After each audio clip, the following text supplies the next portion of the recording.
top three.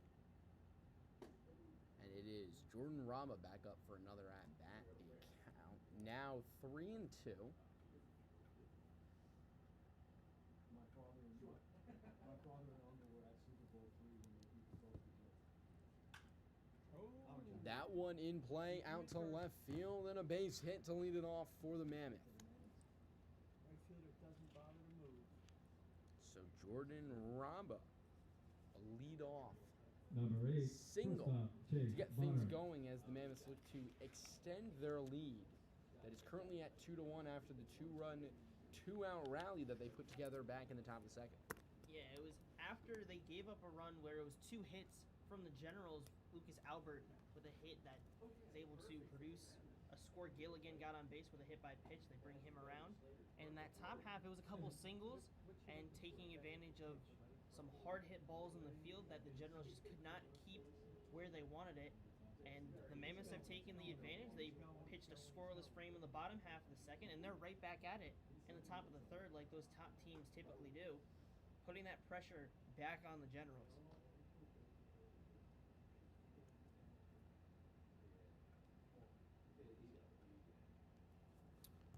One and one is now the count to Chase Bonner, who singled his last time up back in the first inning.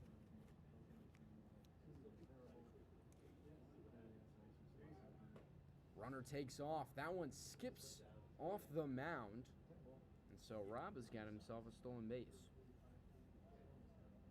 Gilligan got up, just tried to get it on a one-hop to Albert covering, but one of those throws just kind of bounced, tailed away. It's the first time we see Mickey Gilligan behind the plate with a pop time that we know from Passaic Tech is a strong one. But Raba challenges him early and gets on second.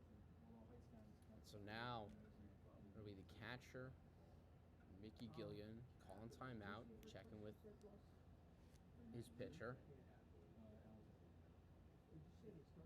He almost smoked him with that throw down. It got kind of close. Threw that one right into the dirt, skipping pass. Connor Byrne. Byrne probably heard that whistle past his head.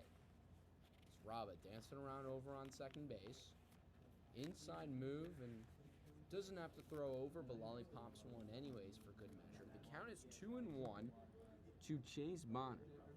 You do always have to be careful when you do lollipop throw, because sometimes those throws, they just kind of float away, but that one kicks away.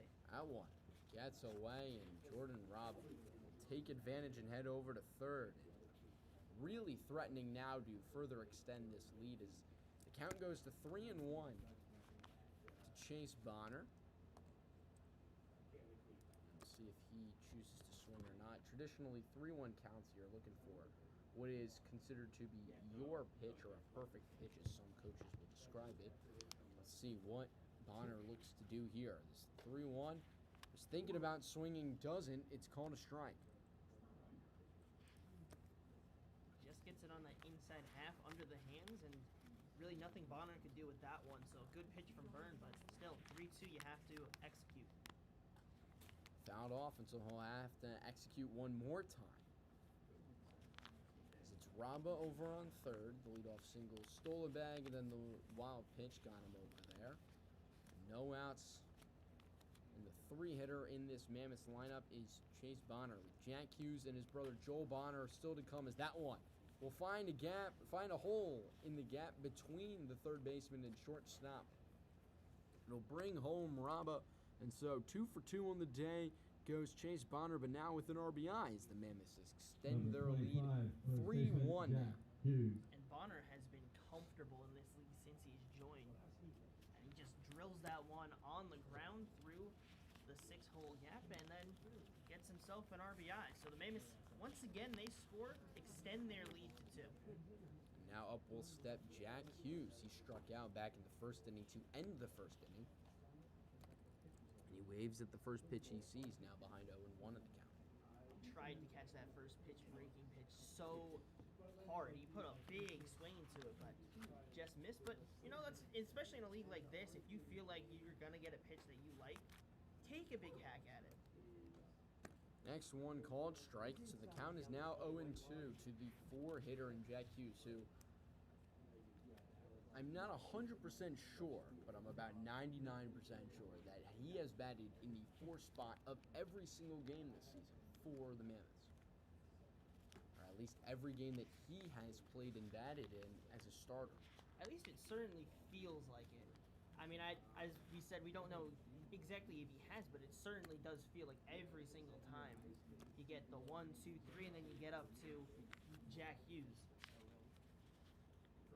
The 1 and 2, and he's gonna smack that one and give it a good old ride. Francis is on his horse. Can he get it? No, you can kiss it goodbye. Esa pelota se fue right over the 370 marker there in left field. And Hughes goes yard once again, a 2-run shot, and the Mammoth now lead it 5-1. Just absolutely crushed by Jack Hughes. We saw he was taking a big hack from the start of the at-bat. That time he connects and sends it over to left center. And all TJ Francis can do is just get to that fence and watch it go. Number 34. We know Jack Hughes has a lot of power in the bat. He shows it again here at Moody Park, his second Moody Park home run. And they extend their lead again. They've scored 3 in this 3rd inning. Scoring the namesake of these innings, scored 2 in the 2nd, scored 3 in the 3rd. That one's going to be hit on a frozen rope to right center, and it'll get down. Rounding second, heading to 3rd is Joel Bonner as he looks to join the hit parade. He's got his first hit of the day. It's a double and keeps the inning going strong here for the Mammoths. No outs yet recorded. 3 runners have now 4 runners have batted, 3 have scored, and a 4th one has reached base safely with a double. The Mammoths are just seeing burn extremely well. They've produced 9 base hits in the first 3 innings. And their pitching has limited the stuff for the Generals, so really every bit of momentum has been towards the Mammoths, who have had a great history against the Generals team, and they continue to thrive with putting the ball in play with hard contact. And they're scoring runs. They've scored 5 already. 5-1. The Mammoths lead it as Carson Applegate will now step into the box for his second at-bat of the day. He struck out his first time up. Why is this shortstop holding this guy on second? As Byrne will set, he'll deal. It's going to be called a foul ball. So the count now 1-1. Yeah, why the hell is he worried about this runner? Not going anywhere.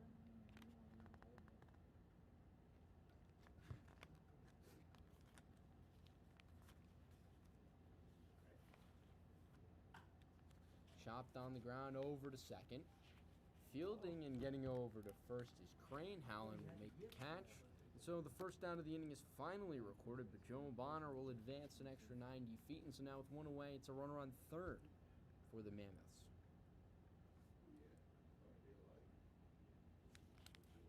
And Jay Slater, who doubled and came around to score the first run of the game for the Mammoths, now steps up to the plate with an opportunity to record his first RBI of the day. And even though that wasn't a base hit, still productive out, and you move that runner over. So whenever they're putting it in play, it's been productive. First pitch ball, 1-0 the count with 1 away. Who batted in front of Carson? It's been a 3-run inning so far, as the Mammoths extended their lead from 2-1 to now 5-1 as that one gets fouled off. It was a Jordan Raba single, stole a bag, then reached on a wild pitch, scored on a single by Chase Bonner, and then Jack used the 2-run shot, and that's how the 3 runs have scored. 1-1 the count. This one's going to get lifted. Shallow left field. A little dunk in for a base hit.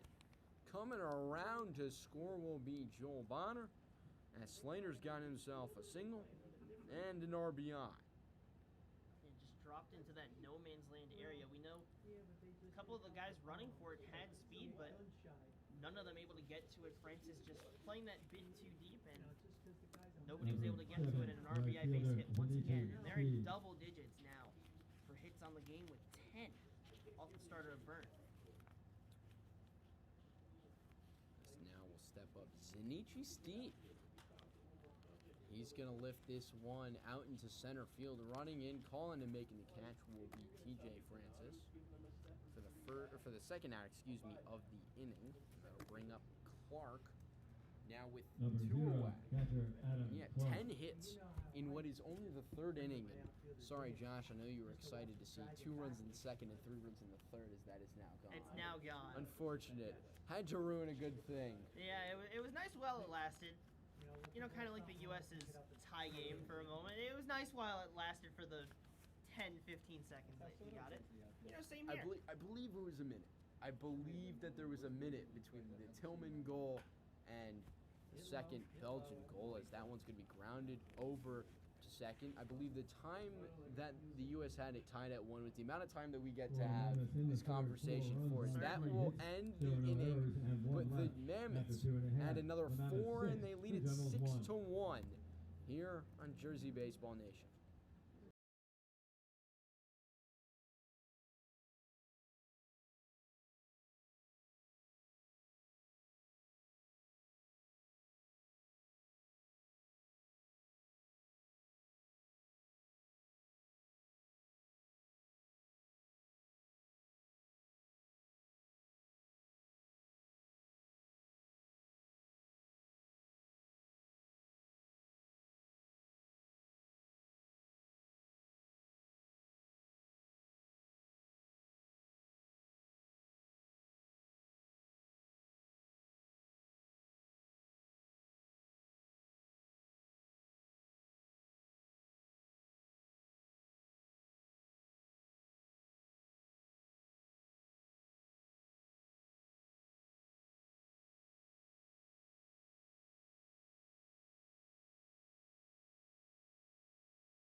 Bottom third, and the Generals now trail 6-1. As up will step J.C. LaQuara for his first at-bat of the day. And the Generals, last time they batted, it was only 2-1. Now it's 6.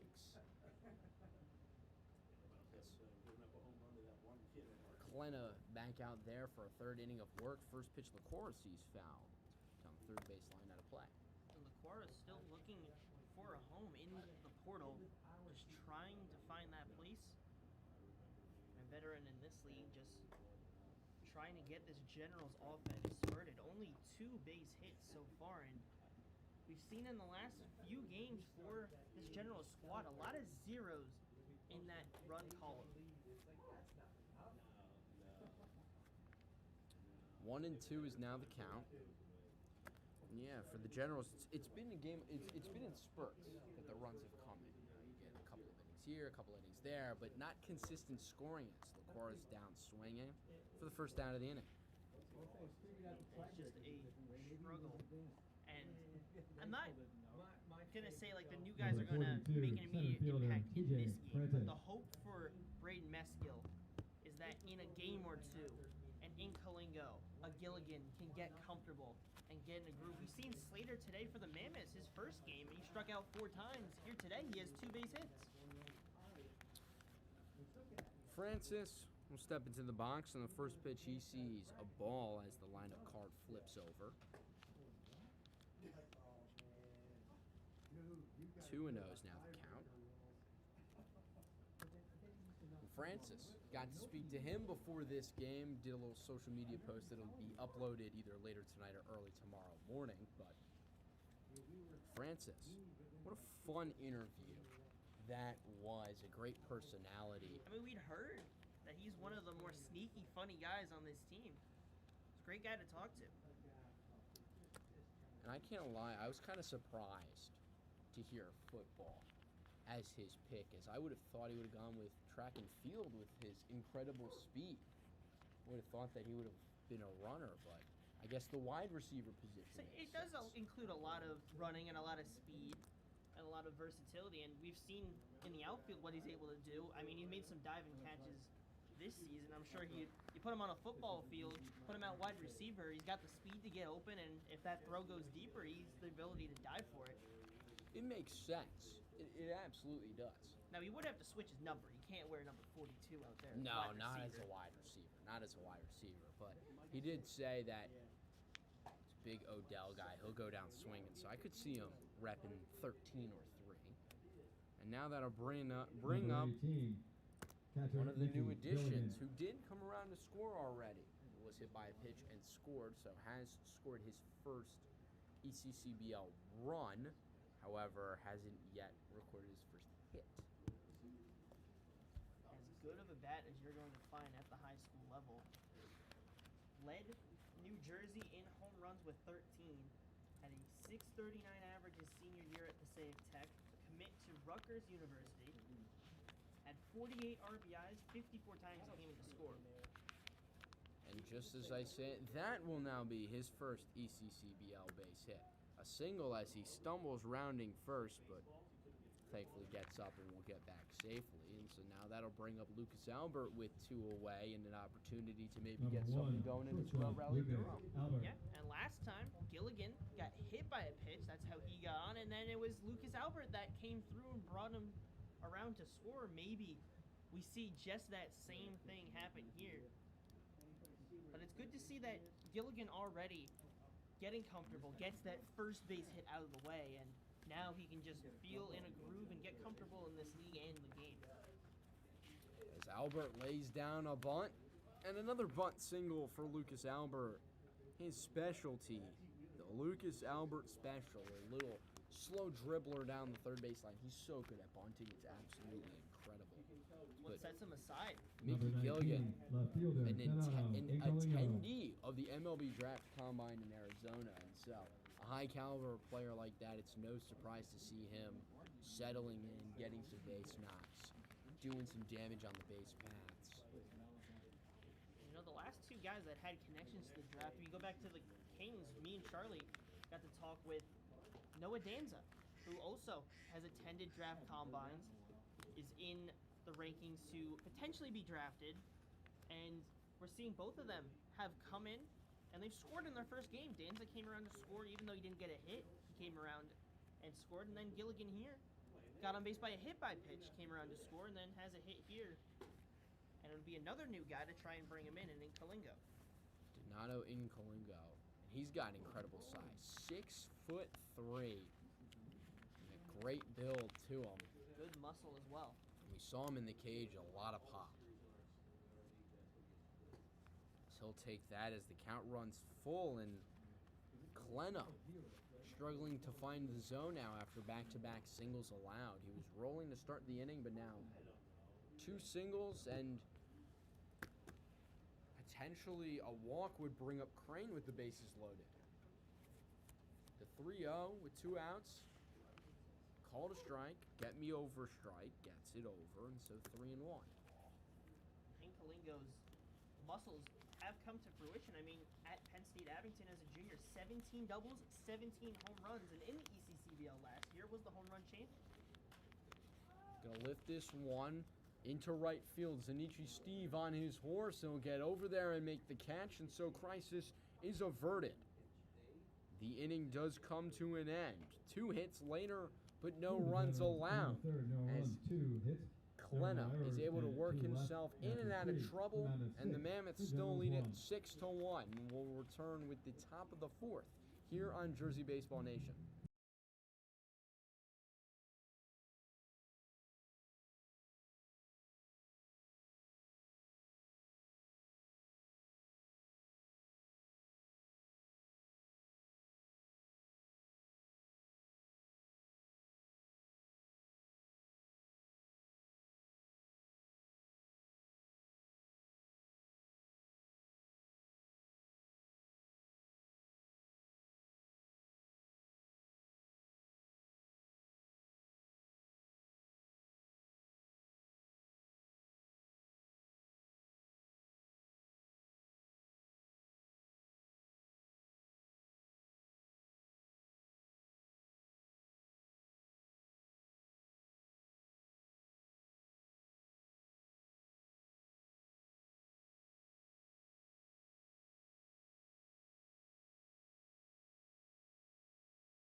New arm on the mound, Jeff Blake will replace Connor Byrne.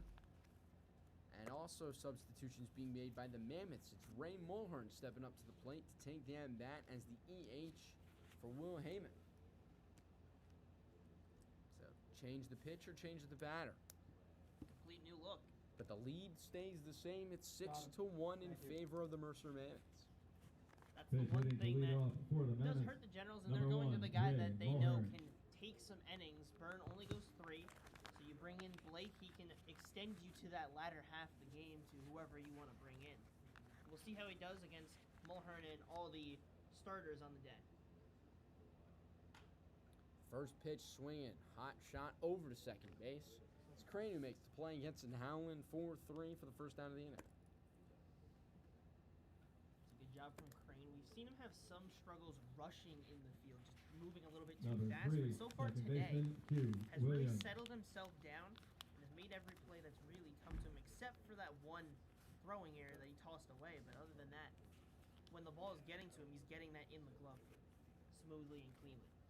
And you have to think a big piece of the assistance is the field conditions. Usually this field is dry and rough, and so the ball skips and bounces all over the place. But it's been raining a lot the last couple of days, and so it's been a softer field, and you're going to get more true hops, more predictable and easier to read ground balls, and so he's been taking advantage of that and making some great plays.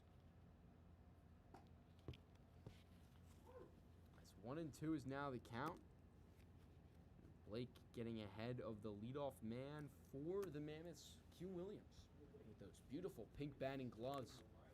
Next pitch gets away, and so 2-2 is now the count with 1 away. Here in the top of the 4th, Mercer Mammoths, 14-5, and the number 1 team in the Liberty Division, lead the 4th-seeded Trenton Generals, who are 9-11, 6-1.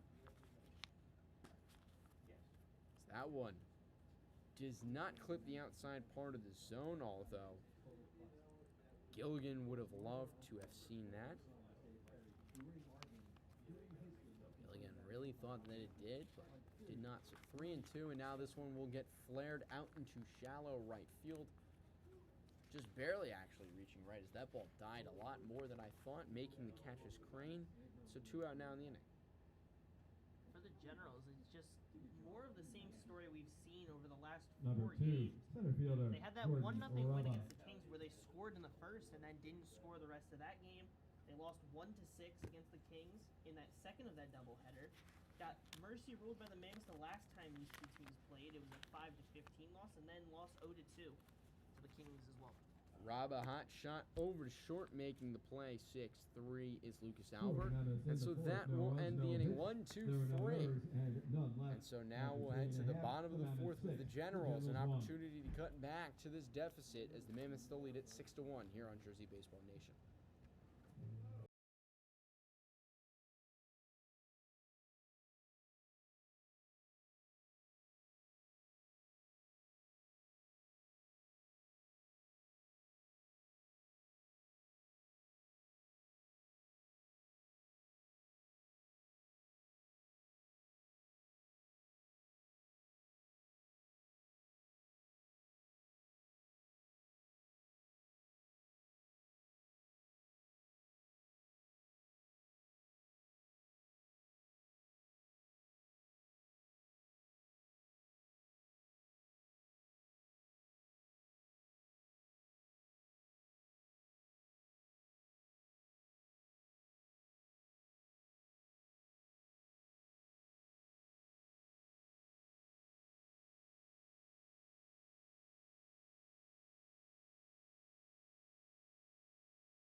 Crane will lead it off for the Trenton Generals as they come to bat here in the bottom of the 4th. It's going to be Crane, Howland, and Melton Generals trail 6-1 still. Back out there is Klenna for another inning of work.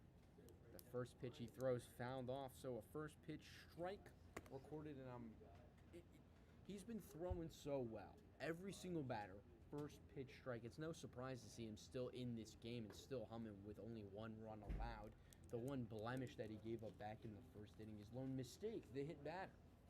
Yeah, and he's really just been comfortable hitting the zone, trusting his stuff, and really getting those outside parts of the plate and just the corners of the plate. He's getting that positioning on his pitch as well. And right now, in a battle between righter commits, is up 1-2 in the count. That one's going to get lifted out into right field. Zunichi Steve on his high horse, and he'll make the catch.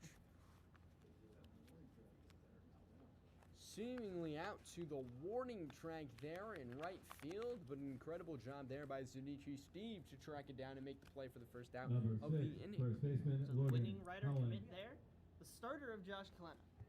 And I mean, Crane, he put a swing in that one, got it as far as he could, but Steve able to get it almost at that warning track by the fence, and you get the first out, but it's quite the loud one.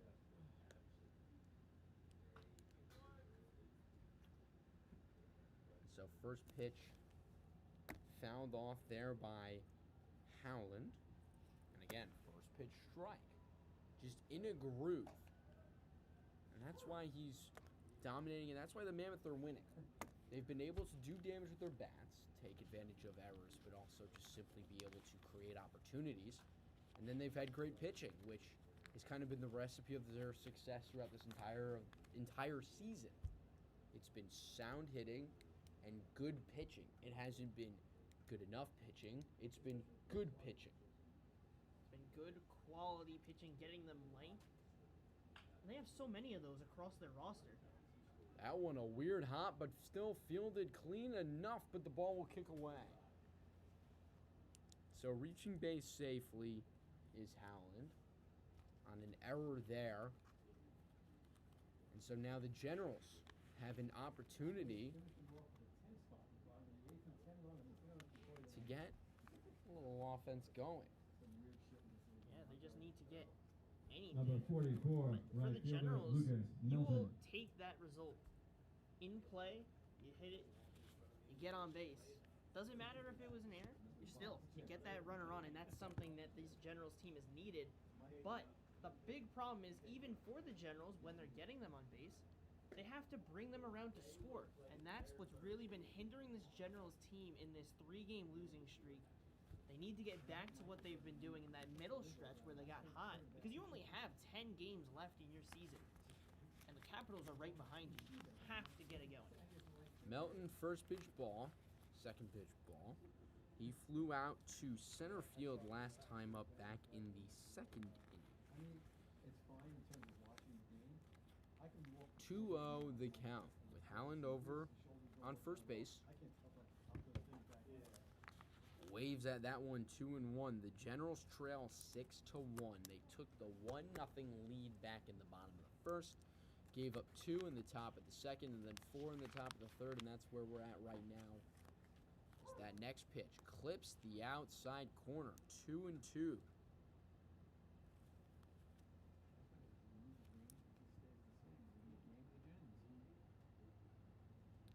2-2. As Klenna sets, he'll deal, fouled off down the third base line out of play. And we'll see another one. With 1 out here in the bottom of the fourth. And the Generals are in need of some offense. They got a little glimpse of it in some action with 2 away back in the bottom of the third, but weren't able to really capitalize on it. And so now here they are in the bottom of the fourth with a chance to get things going. That one grounded down over to first base side. It'll find a way through, and so a base hit. As Zunichi Steve fires that one back in. It doesn't even look like Howland was threatening to go take second base, but so a single there and an opportunity to get things going once again are the Generals, but now with only 1 out versus 2. Number Klenna is 14, getting those DH, first pitch strikes, Chris but Golasso. the way to make sure that it doesn't feel like it's caving in is exactly what they're doing right now. 6-1 is not insurmountable, and as comfortable as Klenna's looked, you've gotten a couple base hits on him in succession. you just have to get those base runners in. You have 2 on here. This is your chance to really get on them, and you have guys that you trust at the plate. Galasso, Macora, experienced, and then you get back to that top of the lineup. You can get back in this game, but you have to produce a run here in the 5th or the 6th if you want to make yourself more comfortable. This one's going to get lifted out to right field. Zunichi Steve's going to have an opportunity to catch it. He does. Faking the tag was Howland, so retreat back to second base. Incredible job there by Zunichi Steve, and that is an arm that I would not be running on today. Not only does he have a cannon and he's been firing it quite nicely, he's also been throwing it accurately. And that's the most dangerous thing. Guys have strong arms in the outfield, but it's when you combine the two. You have the strong arm and you can get it on a dime to where you want to. Those are the most dangerous guys in the outfield to face. And Steve, when he's comfortable out there, he's a guy you do not run on. One of those, you put a broadcast up and you have that little graphic red light on his. Oh, absolutely. A red light on him and a red light on Rob, as this one's going to be popped out to left field. And making the catch there, Slater to end the inning. So, the Generals were able to get 2 runners on base, but unable to get them around to score. They still trail 6-1 as we head to the top of the 5th here on Jersey Baseball Nation.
Top 5. And stepping up to the plate to lead it off is Chase Bonner. Following him will be Jack Hughes and Joel Bonner. Chase Bonner 2 for 2, an RBI and a run scored on the day with 2 singles, and he has really been a hot bat. He's a hard guy to stop. And just hard contact. This game so far had a hard hit single on the ground to the left side, and really just getting comfortable out there. Has 2 singles on the day. He's 2 for 2, and just continues to up that batting average more and more. One of the more dangerous bats, as one of the later additions in this season, to be able to come in and help this team out. And he's also done a nice job working the count. He did swing at the first pitch in his first at-bat, but then worked it full in his second, and now we'll at the very least see 4 pitches here in his third at-bat, if not more, as Jeff Blake's back out on the mound for another inning of work. Blake had a 1-2-3 last inning. Now evens the count up at 2. These are your toughest at-bats you're going to see. You have Chase Bonner, Jack Hughes, Joel Bonner. All produced base hits. Bonner got on base. Jack Hughes, the big swing of the day with the home run. And then Joel Bonner behind him also. Some hard hit baseballs from him. And so Chase Bonner will now work himself a walk. So has reached base safely in 2 of the 4 or 5 possible ways that you could reach base safely, I believe. Hit, walk, hit by a pitch, fielder's choice, catcher's interference, an error. Is there any more that I'm missing? How many ways can you reach base safely? Chase Bonner's done 2 of them. And we'll see how many he can tally up today in this game. He'll most likely have 1, if not 2 more at-bats, so potentially could knock off just around 50% of the possible ways to reach base safely. It's Jack Hughes. Big fly last time up. His first at-bat. Struck out. Swinging on 4 pitches.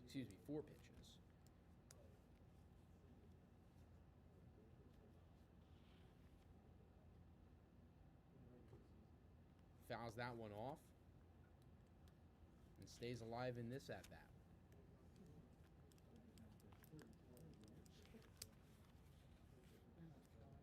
Blake just had a smooth first inning, but this inning a little bit different. But we know we've seen Blake get extended work. Whether there's guys on base or whether there's not, Blake is able to still give them length. And he's gotten into 2 strike counts with both of the guys he's faced so far.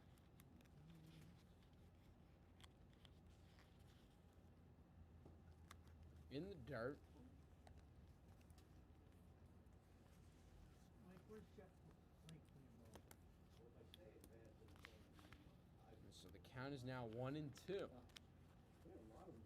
1 on, nobody out here in the top of the 5th. Mammoth lead at 6-1 and look to extend that lead even further. Hughes down swinging though, so 2 Ks swinging in a home run.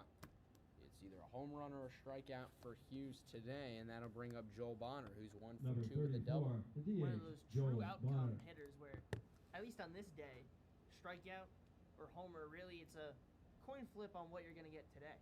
That's just for today, though.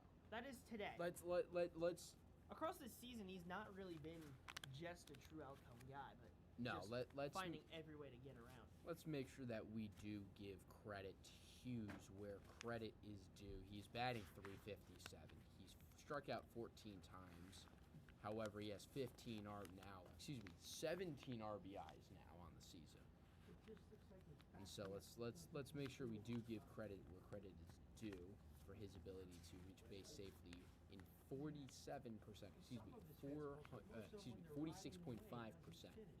of his at-bats. Plate appearances. 2-0 is now the count to Joel Bonner, whose brother Chase Bonner walked to lead off the inning. 1 away and 1 on. The 2-0 to Joel Bonner. In for strike 2 and 1. I think one of the more amazing things when you look at this Mammoths team is that they have the largest roster in the ECCBL, and yet they still have that consistency at the top of the league where they're bringing a guy or 2 in, and they're feeling comfortable that they can win a game. A lot of the guys in this lineup are guys that didn't start the season at least playing originally and then have found their way to make their production. And in a league like this, to be able to have that consistency shows the pedigree and a reason why they're the defending champs. Well, baseball is quite simply just a game of consistency. So it's all about who can consistently produce at a high level. And that's what differentiates the best from the lesser. Is if you bat consistently, getting a hit 3 out of every 10 at-bats, is this one's going to stay in play but drop foul. I thought it was just going to simply carry out a play. It didn't, but it was not caught. If you can consistently bat and get a hit 3 out of every 10 at-bats, you're a Hall of Famer. So, That is true. consistency is key. Is the count now full to Joel Bonner with 1 out and 1 on now over on second base after the wild pitch.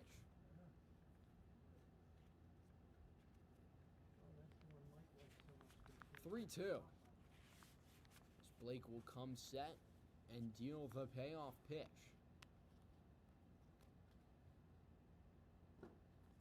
Inside ball 4. As it is ruled that it did not hit him, so Chase Bonner will take advantage and advance a free 90 feet on the walk. And so now runners on the corners with only one away.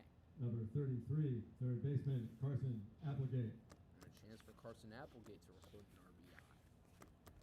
Last time up, he had an opportunity to drive in a runner from second, ended up grounding out 4-3 to the second baseman, but was able to advance Joel Bonner over to third. Now has a runner on third with one out, and he's going to lift it up in the infield. Who's going to make the play? Coming in is J.C. LaQuara. He'll make the catch for the second out of the inning. Sky high on a cloudy day, and you just have to figure out who's getting to it. Blake moves himself out of the way. Number 32, LaQuara has left the open fielder space, Jay calls Slater. everyone off, and gets under it to make the catch. So Jay Slater will now step up to the plate to bat. And Slater,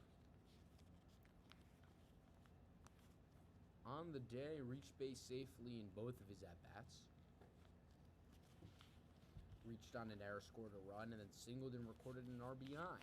Drove in Joel Bonner back in the third inning. What was a 4-run rally. A donut put up in the fourth inning, and now the Mammoths look to try and get another run and get back to scoring runs here in the fifth. But of course, they're going to need a base hit with 2 away. That one's going to get looped, and it'll dunk in for that base hit that they needed. Rounding second, heading to third is Joel Bonner. And now he's going to round third. He's going to head to the plate. No throw, and Joel Bonner will follow his brother home, and 2 runs will score. The Mercer Mammoths now lead it 8-1. Slater is getting into a groove for this Mammoth squad, and is able to drive that one into that right center gap. A little bit of Number a 7, misread right from fielder Lucas Melton, Zinichi misses it Steve. trying to grab it, and then Joel Bonner follows his brother and comes in to score for 2 runs. So once again, just 2 innings in this game that the Mammoths have not produced a run and continue to have a strong day. Zinichi Steve now up to bat. He'll wave at that one for strike number 1. And Steve, 1 for 2. He singled and scored a run back in the second inning.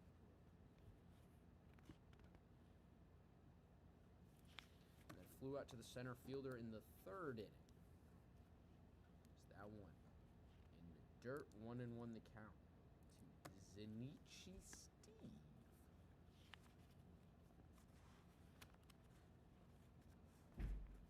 Just a fun name, I find to say. Zinichi Steve. I like his name. That one's going to get laced out in the left field, but it'll be caught to end the inning. But the Mammoths add 2 more and now lead it 8-1.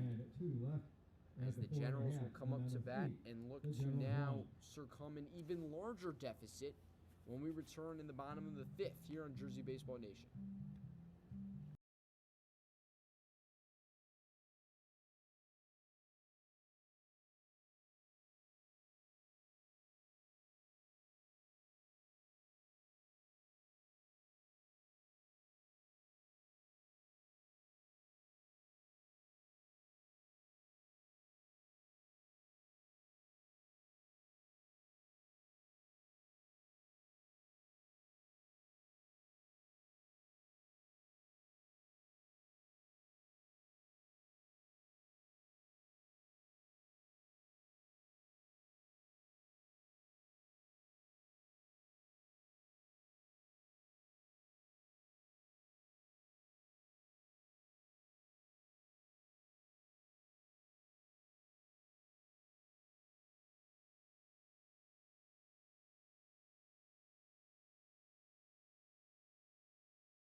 Bottom 5, and up steps the leadoff man, TJ Francis. Francis, Gilligan, and Albert here in the bottom of the 5th as the Generals look to score their first run since the first inning. Back out for another inning of work is Klenna, who's already out to an 0-1 count.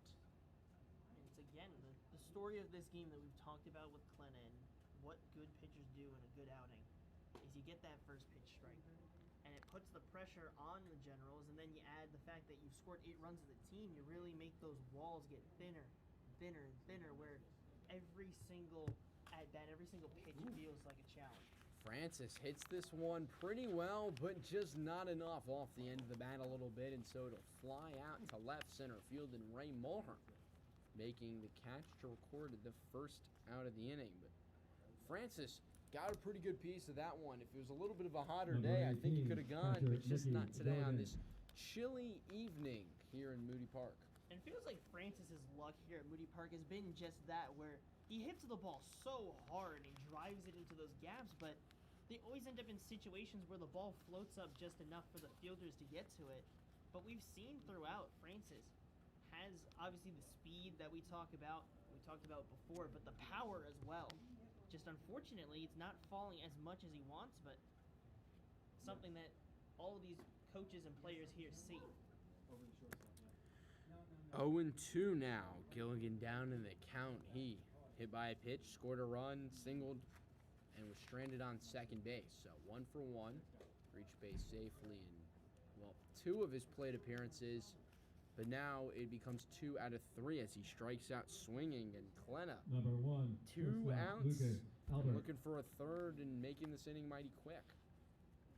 And just continues to work efficiently. Has 62 pitches so far, and has only allowed 5 hits, only allowed the 1 run. And when he allowed those consecutive base hits, he didn't let it fluster him, and got back in a groove, got out of that inning, and then since then has been really comfortable. Lucas Albert 2 for 2 on the day. That was a 9 fine. You just showed me Upstairs, the next one. the count is 1-1, and Lucas Albert again. Such a difficult guy to get out. Excuse me. Albert, a 600 on base percentage, batting .558. Our first year in the ECCBL, we did have 2. And no, this guy is also not just a contact guy. He's slugging .731. That's a 1.341 OPS, on base plus slugging percentage. What does that mean? It means he's just a well-rounded hitter. He's just a well-rounded player as a whole. Just really as close to a 5-tool guy you're going to find in this league. He's able to get on base, whether it's a bunt, whether it's with power in the gap, whether it's getting on base with just craftiness. And when he's on the base paths, he's able to steal bases and be productive. Or he gets base hits like those. Fights this one off and gets it into left field for another single.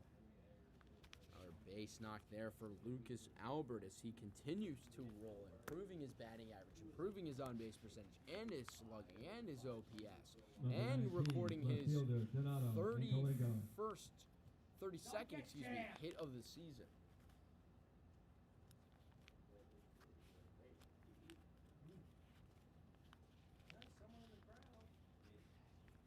right. Some guy in a crowd losing his shit. All outside to Inkalinga. Looking for his first hit of the 2026 season. He's flown out to Jordan Raba in both of his first 2 at-bats. He's just hoping that keep it away from Raba. It's one of those situations where as a player it just seems like everything magnetizes to one guy. And he's hoping that he can break that. In their first strike, 2-1 now the count to Inkalinga.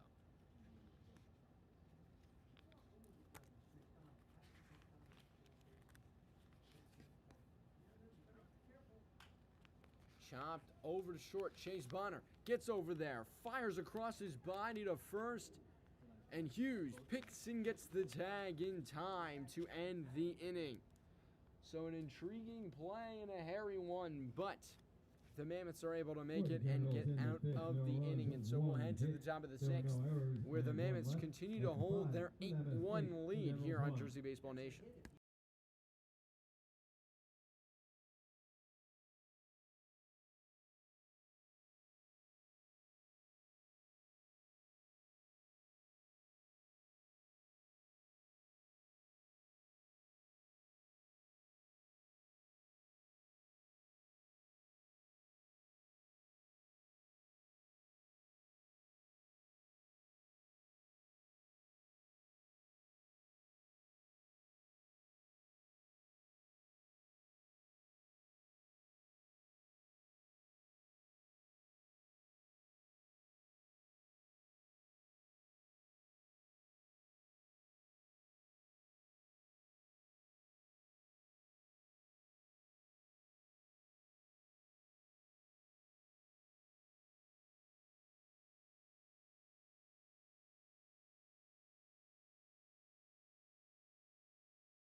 Adam Clark will step up to the plate to lead it off here in the top of the 6th. First pitch swinging.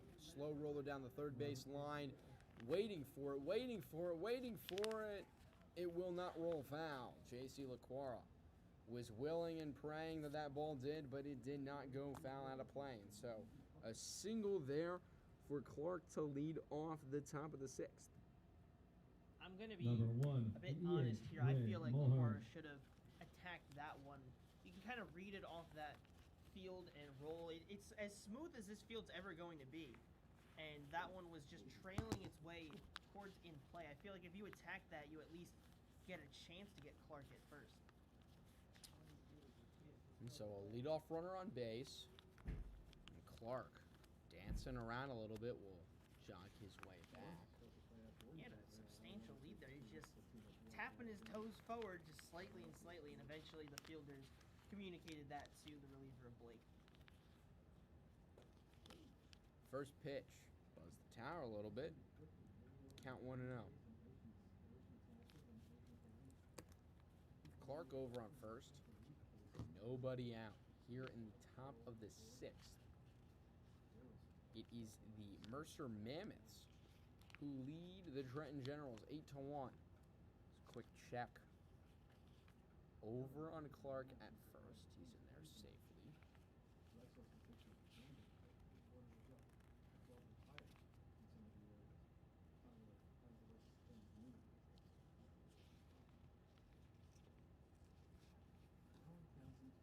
Another check. Really trying to keep Clark modest over on first base. Seeing a lot of movement from Clark and has really been in the mind of Jeff Blake this time. Not that deep of a lead. Called strike in the count now, 1-1. But he's done a good job on the base pass, just moving back and forth. And had the field not let their pitcher know, he could have easily been standing on second there with the lead that he had, despite the arm that we talk about with Gilligan. If you get a deep enough lead and a good enough read, you're set up well. But that was as close of a pickoff as we've seen so far. 1-1 the count to Ray Mulhern.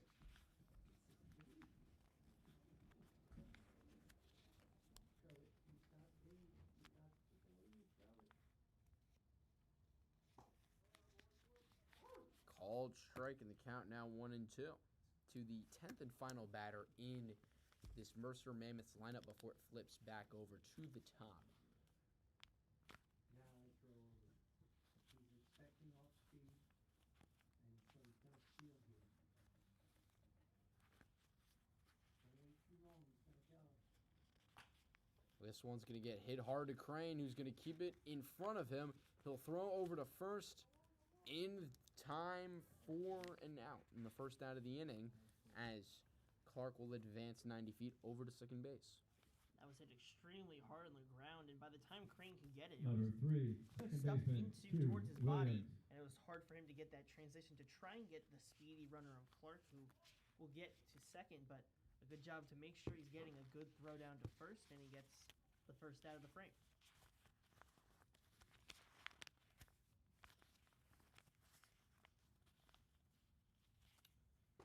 Now we'll step Q Williams. First pitch strike to Q, who has yet to get a hit on the day. He is 0 for 3. Struck out, popped out to the catcher, and then popped out to the second baseman. Waves at that one, and now behind in the count 0-2. Doing a good job putting that kind of runner past him. Now that he's on second, you don't want to overthink it. He's just attacked Q Williams this at bat. He's got 2 times to get him swinging. And rather uncharacteristic day from Q Williams. He's going to hit that one hard on the ground and through for a base hit. Rounding third and coming to score is Clark. The throw offline, and so the Mammoths tack on another run, an RBI single from Q Williams, and Mercer leads it 9-1. I feel like he heard you there, and it's like uncharacteristic, what's so uncharacteristic about this one and hits a single for an RBI. Number 2, See, center that fielder Jordan is Raba. classic good old Q Williams that we know and have seen throughout the entirety of this season. You got a cord you're stuck on the left there. The left hand. 1 out, 1 on, and that'll bring up Jordan Raba. First pitch in the dirt, Raba so far on the day today. 1 for 3. Popped out to the catcher his first time up, then singled and scored a run, and then grounded out 6-3. Ended the 4th inning. And here we are in the 6th. Q Williams is going to take off. Throw down. Throw beat him. Tag denied. Q Williams gets in there safely. And that was the first real time we've seen a fair one-on-one challenge between Gilligan and the runner of Q Williams, and it was a strong throw down, and Albert got a good tag. One of those kind of 50-50, you kind of see it and as close as you can get it, but a good steal from Q Williams. But also a good effort from Gilligan and Albert. You have to give credit to both sides doing their best there. Blake's next pitch called strike. So the count now 1-2 with a runner on second and only 1 out here in the top of the 6th. The Mercer Mammoths now lead at 9-1.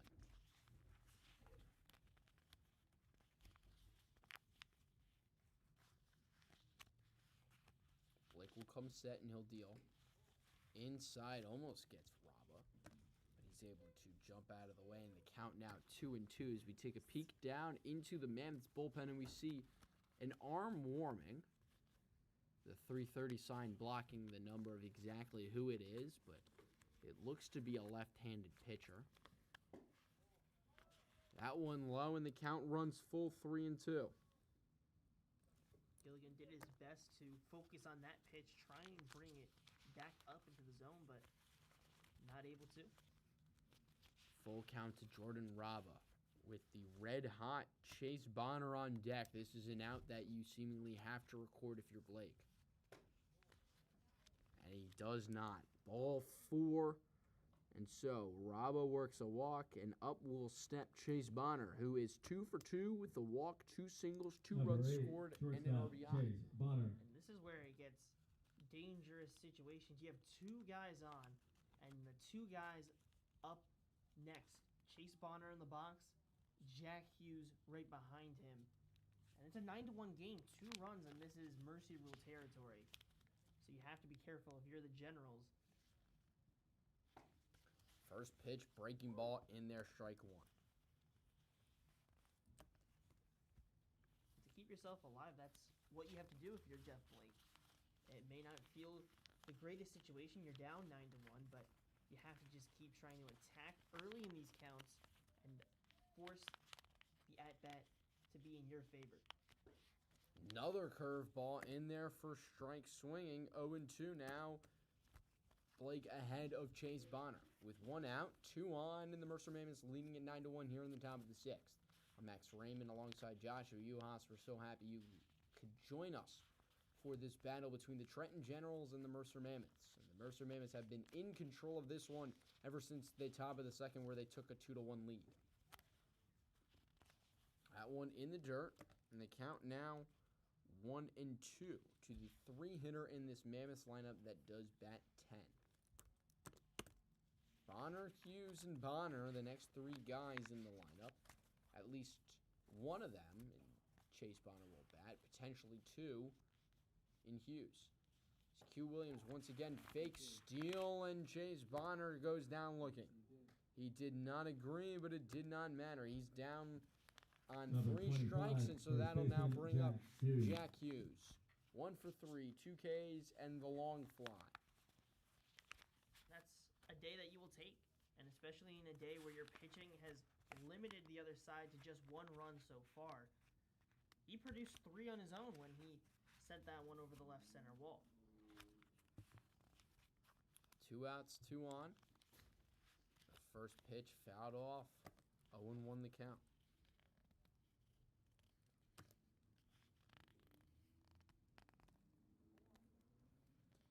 And Chase Bonner striking out the 5th strikeout on the day as a team for the Mercer Mammoths.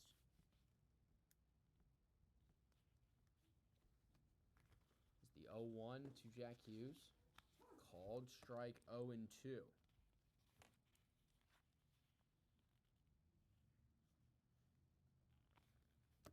Hughes has 2 of the 5 strikeouts.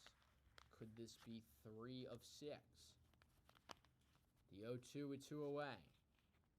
Blake sets. He'll kick and deal.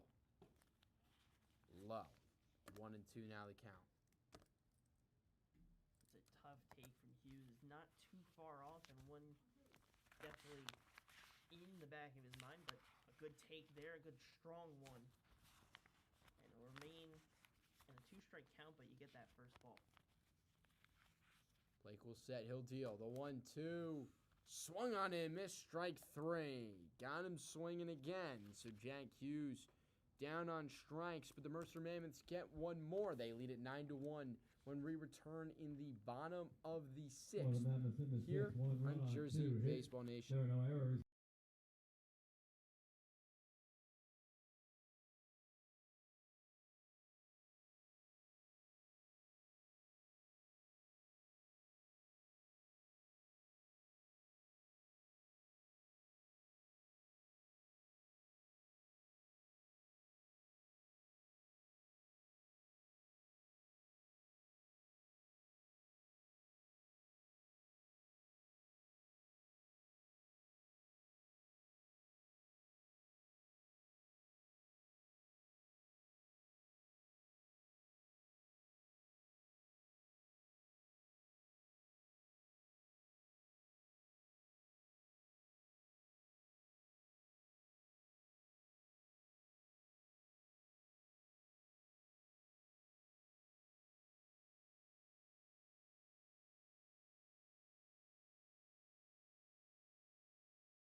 Bottom 6. 9-1. The Mercer Mammoths lead it over the Trenton Generals. And now into pitch Second baseman for the Mercer Mammoths. It's Graham Ross. As Crane will lead it off, followed by Howland and Melton. Minimum 3 that Ross will have to face in his first inning of work here in the bottom of the 6th.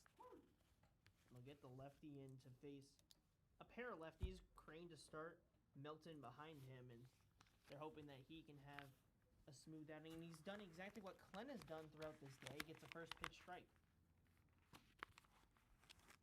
Gets a second pitch strike as well. 0-2. Crane in a deep hole already to begin with.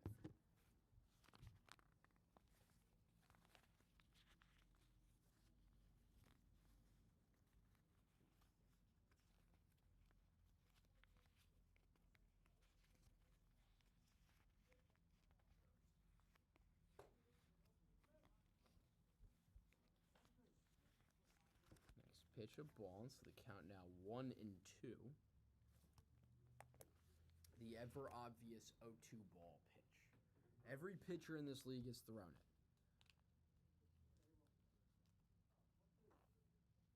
So 1-2 the count. To the leadoff batter in the bottom of the 6th. As the Generals look to try and score their first run since the first inning.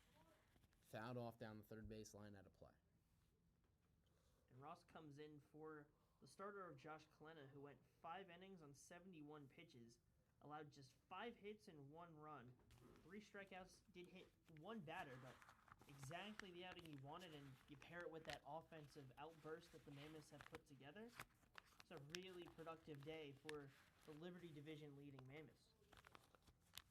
I think it's safe to say that it was a better than expected outing from Kalena, who probably would have gone even longer had it not been for the simple fact that the Mammoths have great depth and plenty of pitchers that they need to allow to get some work in as well. As that one's going to be hit back up the middle, a leadoff single for the Generals. A good job of hitting from Crane. Grounds it up the middle, and you have to feel Number great if you're 6, Crane, first baseman, because Logan last time you were up, Allen. you crushed the ball. You hit it as well as you could, and it was caught by the warning track by Zenichi Steve, and this time you hit it hard, goes up the middle, and you don't get that, like MLB The Show term, you don't hit that pitcher wall, you get past him, and you get that base hit. Can't count how many times I've been messed over by the pitcher wall. Does not exist in real life. There's not an extra hit box to these pitchers. So annoying when you have to deal with that, and even the times when you clunk it and it hits the guy. One, why is that a mechanic that it can hit him in the head and then knocks him to the ground? And two, why is he able to get back up and keep pitching? He gets drilled in the head and then just right back out there as if nothing happened. I cannot tell you the amount of times I've seen clips of people freaking out because they didn't realize that it's a mechanic still, and they drills the pitcher in the head and like, oh my god, he's dead, and then he's like pitching in the next batter. It's like, wait, what? Forget about the fact that you've just been robbed of a base hit That too, too. by the way, because no way a fielder's fielding that, but gotta be infuriating. As someone who's still got an old gen console playing the show 24, do not have to deal with that problem. But certainly have the annoyance of, well, the show 24, which was not nearly as good as the show 23 that I should have kept downloaded on my console. But anyways, the 1-2 is going to be laced into left field. Zenichi Steve on his horse, he'll make the catch to record the first out of the inning. And Zenichi Steve making right field a no-fly zone for anybody. Just a spot you don't want to hit it.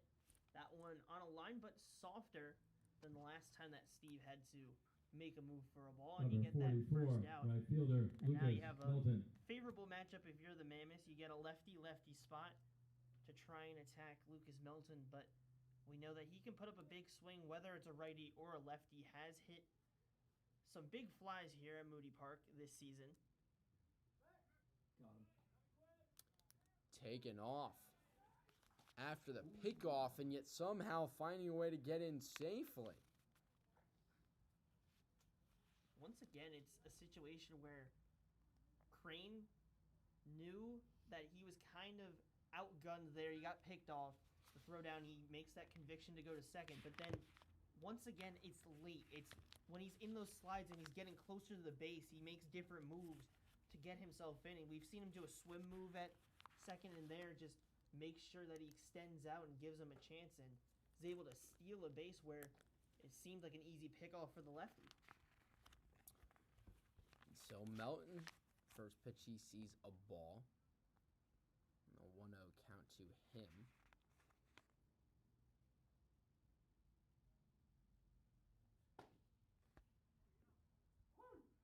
Next pitch, a strike.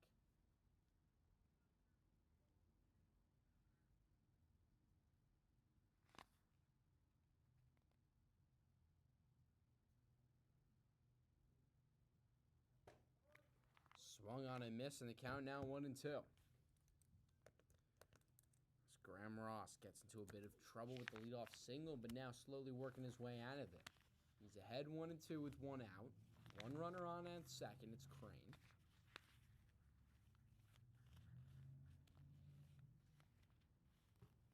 And next pitch in there got him looking, and so now 2 away. And a chance to get out of the inning with another 0 on the board. But of course, first has to face 14, Galasso. DH, Chris And that's Galasso. just one of those strikeouts you're looking for. You predicted a different pitch was going to come in, and then it's one of those that if it's a breaking pitch, just floats in, and you have to watch and watch and watch, and then it goes in the glove, and all you can do is just look at it, know it was a strike, and then you just got to walk back. And that's why, as a batter, you can't be guessing and trying to predict the pitch. You've just got to be up there ready to read and react. As the first pitch to Galasso in there for a strike. And Galasso on the day, 0 for 2. He grounded out 6-3. That's short to first, and then flew out to the right fielder in Zinichi Steve. As Galasso is one of 4 batters, to fly out to Zinichi Steve today. 4 guys have flown out to Zinichi Steve. 4 guys have flown out to Jordan Raba. So a lot of action out there in the outfield for both of them. 0-2 now the count to Galasso. Upstairs, 1-2 the count now. 3 different batters have flown out to Jordan Raba.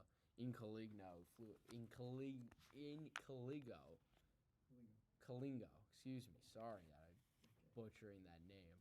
Flew out to him twice. As now this one going to get out of play down the first base line.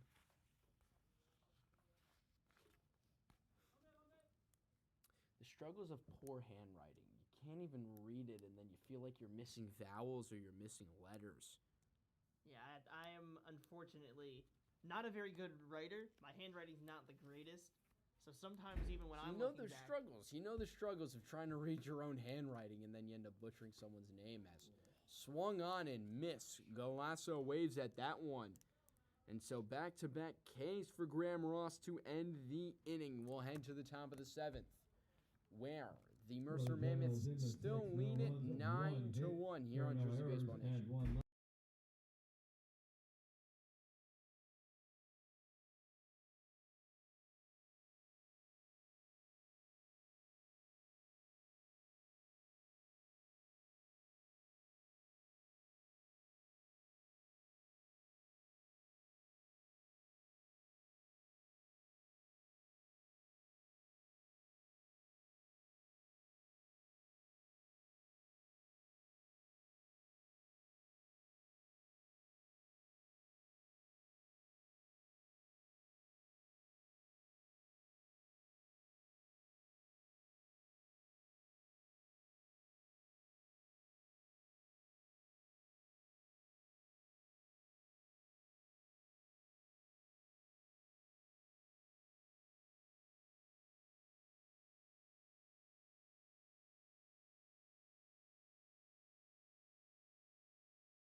The DH, number 34, To lead it off, Bonner. it's Joel Bonner.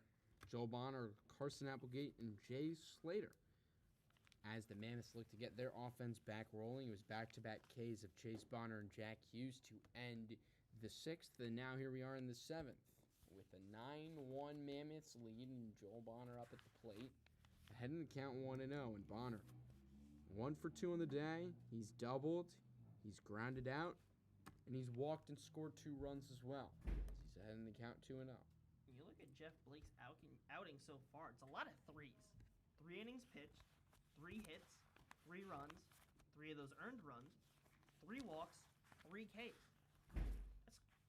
that's insane to see, to be honest. And he's left 3 guys on base so far. And it's 3 out of the batter. And now it's 3 out of the batter. There's so many threes right now. That is incredible. If you had told me that was going to happen today, I would have told you you're insane. But apparently you're not insane, as Joel Bonner works a walk. So one of those threes will become a 4. And now coming up is number 33. But now steps to the plate, number Number 33. Third baseman. The third baseman, Applegate. Carson Applegate. I cannot make this up. Too many threes. This is too many threes, guys. And the guy behind him is 32, so we're not safe. We're not even safe and- after that. Blake's number's 31. Why are there so many threes? It was like one of those things where like you see it and you recognize it, and then you can't not see it everywhere. And It's like a red car. like 330 down the line. I I just put that together.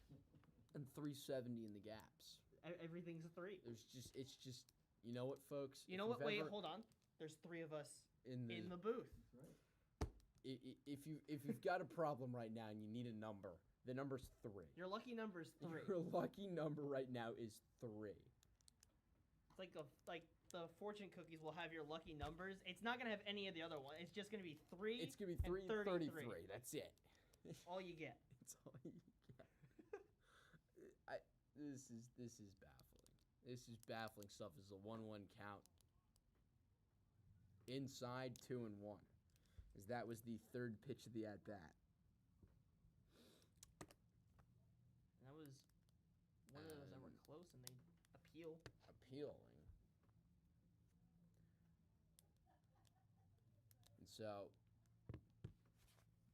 the 2-1 popped up sky high left field. Excuse me, not left field. Second shortstop making the catch, and Lucas Albert. I lost track of that one in the dark of the night, and it looked like Inkalingo was calling for the ball. Did it not look like he thought he was going to get that ball, and it just didn't go to him? He was moving in, and he put his hands up, but He was just practicing his fair catch. You gotta be ready. Practicing his fair catch call. So, fair catch within the 10-yard line. The ball will be brought out to the 25-yard line when we resume play. So the first pitch is a strike to Jay Slater, who's had an incredible day. He's reached base safely in all 3 of his at-bats. it's honestly the day that we've been waiting for since Jay Slater announced that he was coming back or coming into the league for this season. In all 3 of his at-bats, he's reached base safely all 3 times. So 3 for 3. Of course. Well, not exactly 3 for 3. He's actually 2 for 3. He did reach on it. Actually, no, he is 3 for 3. It was a double, a single, and a double. So he is 3 for 3. Jeez. I can't escape it. I can't escape it anymore. The 0-2 plunked him. Does not feel good. It certainly does not, although it looked like he got him on the rear end. His Some more cushion. gluteus maximus. So. Indeed. Number cushion. 7, right fielder Zenichi Steve. And now up will step Zenichi Steve. And Zenichi Steve on the day has singled, grounded out, and then singled again and scored a run. Excuse me, that was the wrong line. That's Adam Clark. Zenichi Steve singled, flew out to center field, and lined out to left. Read the wrong line. As that ball is in the dirt and it'll kick away, both runners will advance, and so now runners on second and third. With 1 away here in the top of the 7th, and the Mercer Mammoths leading it 9-1. Gens do have someone warming up.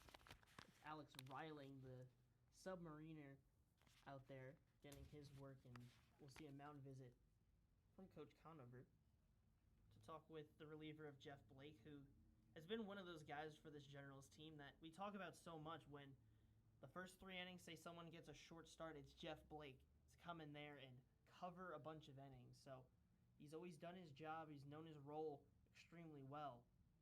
And he's just trying to keep extending this outing. He's at 65 pitches in 3 1/3 innings pitched. And they're going to hope that he can keep them going. Well, mound mound visit now over. 1-0 is the count to Zenichi Steve, who's got 2 runners in scoring position and only 1 out. And Melton was out there at the fence. I kind of zoned out a bit. I'm not sure what happened down there, but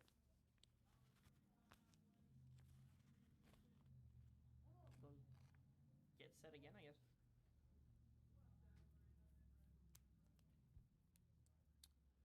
So Blake will come set on the mound as he looks to pitch the 1-0 to Zenichi Steve. Called strike 1-1.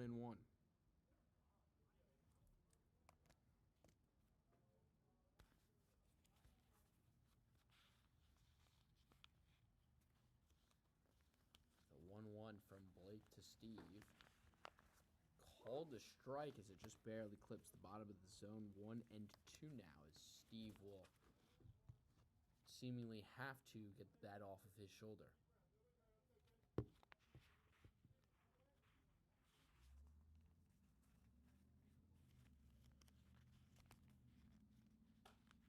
Hot shot out of play. Heads up. That ball was hit hard. Thankfully not all too close to anyone in the bleachers, although if there's someone hanging out by the trees over to the left of this ballpark, they got to be ready for that ball. There wasn't the basketball tournaments tonight, so not as many people down there, a lot more open space. Zenichi Steve weighs in that one and strikes out swinging it. So now 2 away. And up will step Adam Clark with an Number 0, opportunity to drive catcher into. Adam Clark. With a guy like Slater on second and a guy like Bonner at third, figure just a single can bring either of the two in. Well, single absolutely will bring home Bonner. We know that much.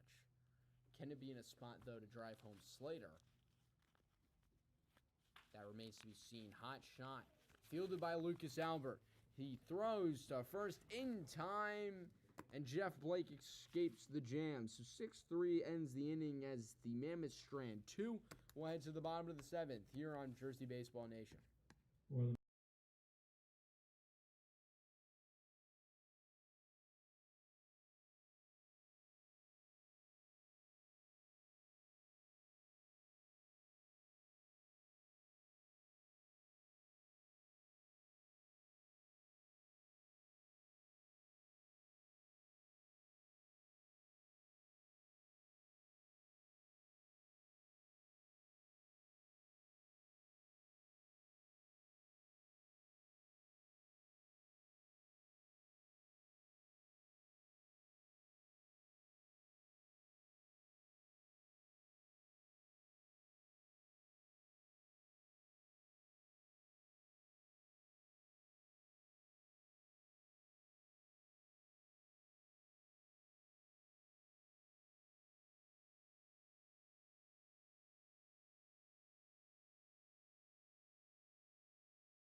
Leading off for the Generals. Leading it off, third it's baseman, J.C. number 7, Lacroix, J.C. Lacroix. the 9 hitter, before the lineup flips back up to T.J. Francis and then Gilligan.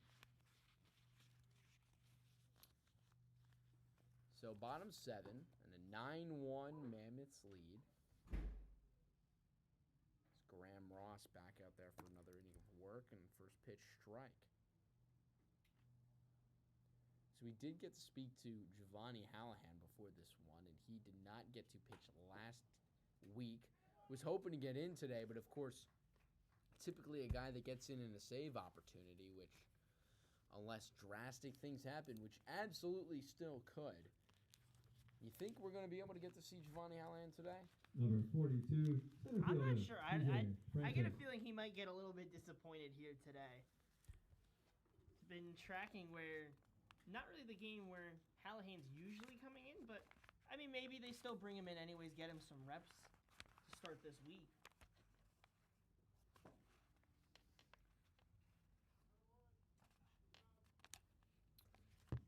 First pitch in their first strike against T.J. Francis, who is 0 for 3 on the day. Flew out to Zinichi Steve, struck out, flew out to Jordan Raba.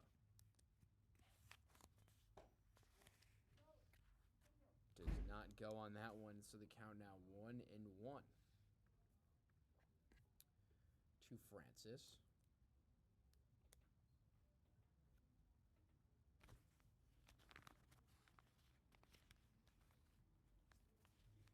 Ross will deal.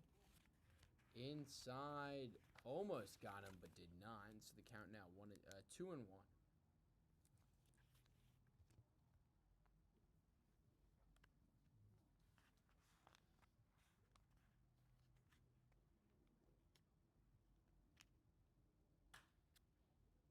Francis is going to hit this one hard out to right field. Can this one go? It does.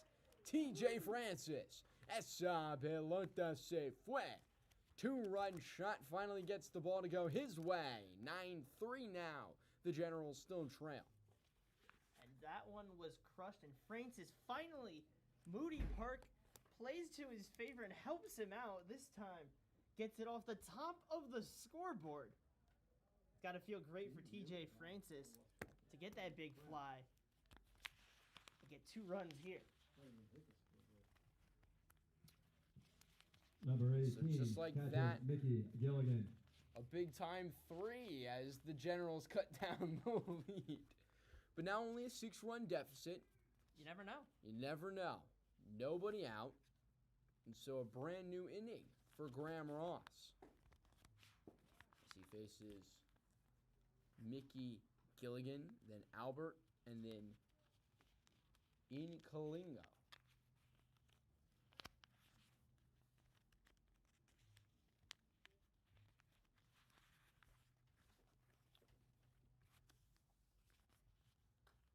Fouled right back at my face.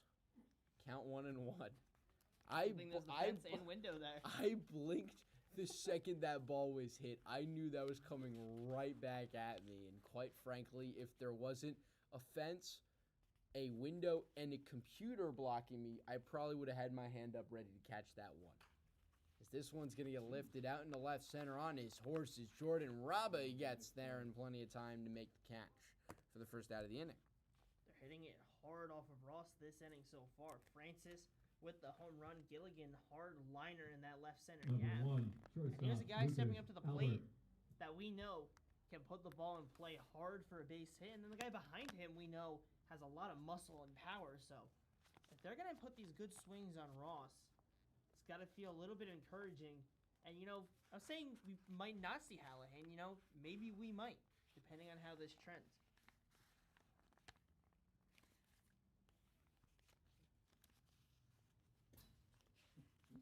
That one skips away, and so with 1 out, the count 1-0 to Lucas Albert, who, once again, does not get out.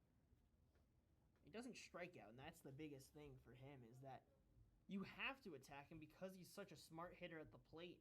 He's making you attack him, and when you have to, he's punishing you. Next pitch, outside for a ball, 2-0.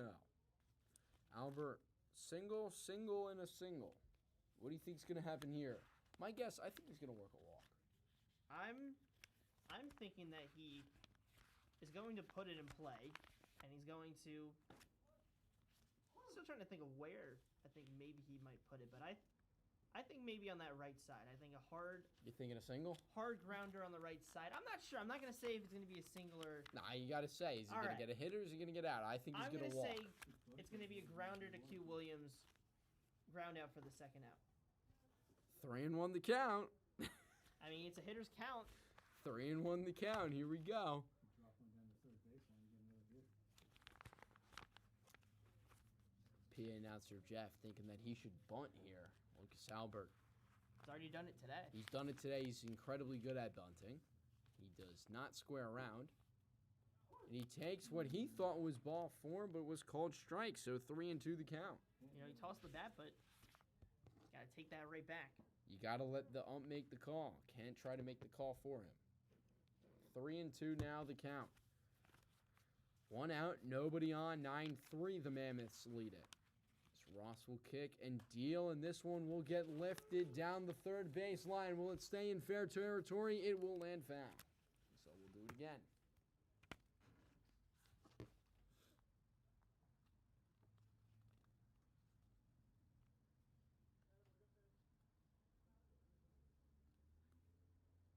That was Anthony Crudo out there and left.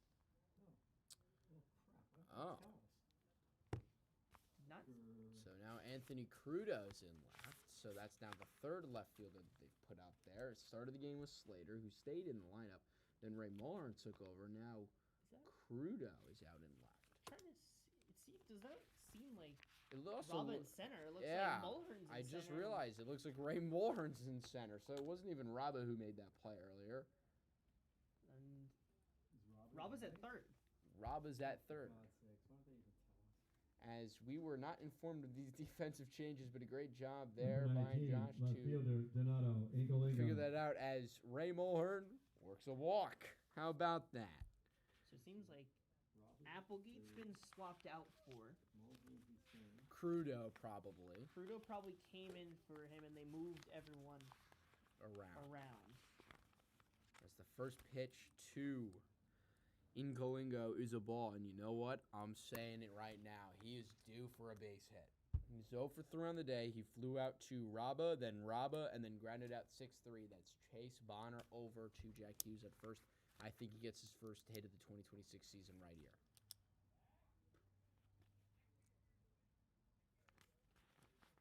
Two and 0 the count.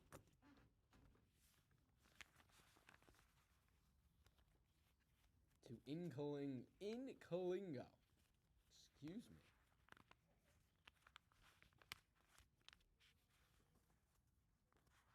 Ross will set. He'll kick. He'll deal. Upstairs. 3-0 the count. I'm still sticking with my prediction of a base hit here. What are you thinking? I think Ross will get in a strike, and then I think he'll take a walk. 3-0. Strike, 3-1. There's the first step. Now this pitch you're saying is going to be ball 4. I think it's ball 4. I think this pitch will be a strike, and then he'll get a base hit on a 3-2 count. Let's find out. 3-1. Swing and a miss. Strike, 3-2. Still could work a walk though. Still could work a walk, which I'll give you a half a point on. Or I'll give you a full point. If he works, I wouldn't. nah. I would really. You'd take the half point on the walk. No, I wouldn't. I wouldn't take any point. Ball 4. There's the walk. You had a chance to get half a point at the very least. I will not accept the pity point. That's not a pity point. No, You were partially correct. It was partially correct, but This was I this don't was feel an like- open-ended question, and you got partial credit. I think you should get partial credit. As we will see a mound visit. So it is Coach Carabelli out there who. we do see an arm running in from right field. So Yeah, that'll be the day for Graham Ross, as Coach Carabelli usually when he comes out, that signifies the changing of the guards. And Coach Carabelli rocking that new haircut that unfortunately you cannot see as he has a hat He on. has a hat, but it does is have a nice cut. looking cut. It is clean cut. Just got some clean lines on that haircut. Maybe it's helping him out. And so, as the mound visit comes to a close, we will get a new arm, and we'll talk all about him when we return here on Jersey Baseball Nation.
Anthony Ungaro takes over on the mound as Carlton Crane will step up to the plate with 1 out and 2 on here in the bottom of the 7th.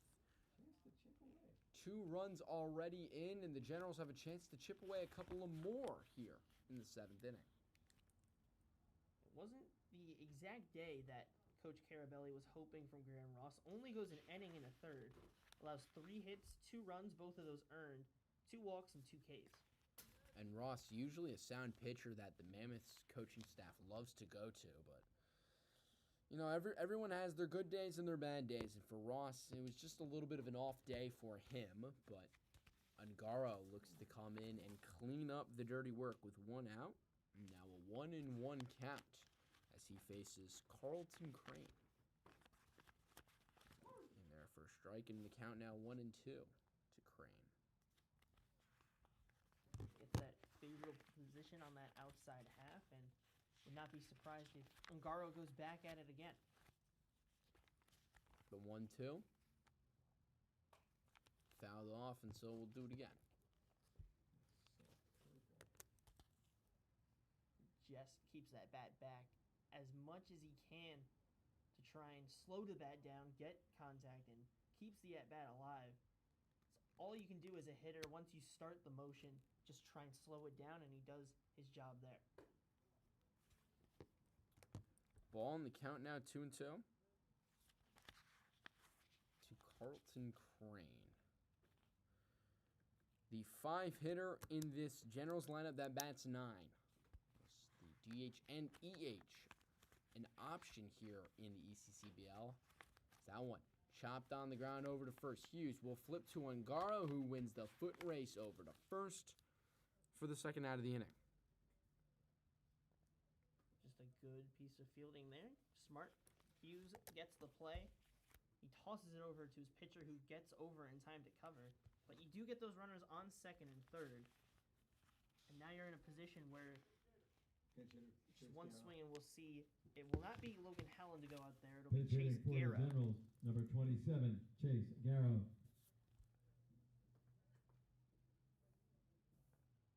Chase Guerra, who will probably take over for Howland at first as well, as Guerra is a first baseman, or can play first. So Garrow, the lefty, will replace the right-handed batter as Coach Braden Meskill looks to find a way to potentially notch 2 more runs in and cut down this lead ever further, or this deficit, excuse me, ever further. First pitch from Ungaro to Garrow, a ball.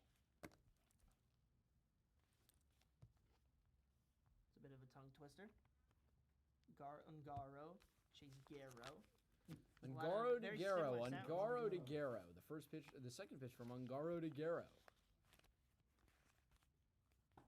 Swung on and missed for a strike. So 1-1 the count from Ungaro to Garrow. I don't know. I feel like I found a way to chomp through that one. I feel like Hey, you did a good job on that. I'm pretty good at tongue twisters for the most part. For the most part, I feel like I'm pretty solid.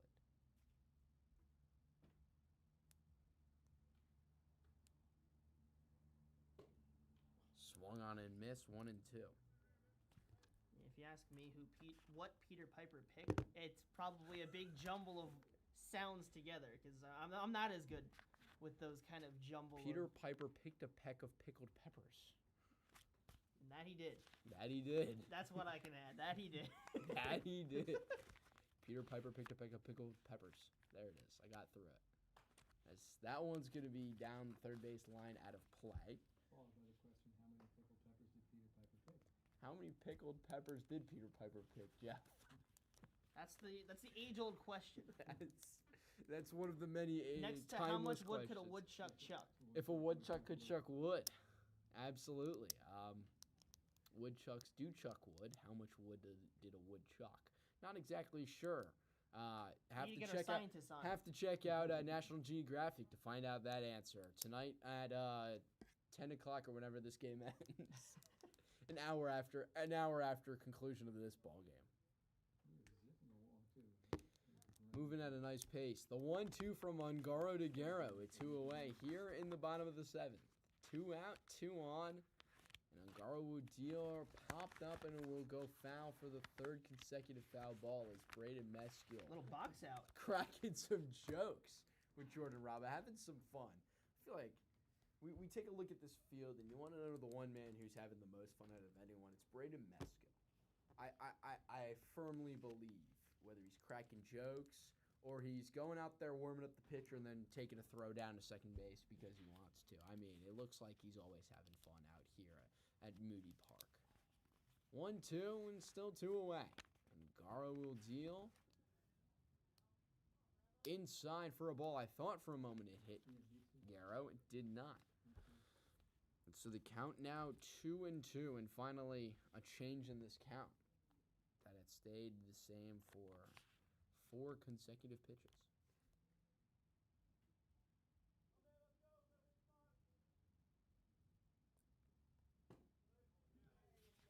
That one in there, strike 3. And so in the inning, 2-run score on the 2-run shot from TJ Francis. And at the end of 7 innings of play, it is 9-3.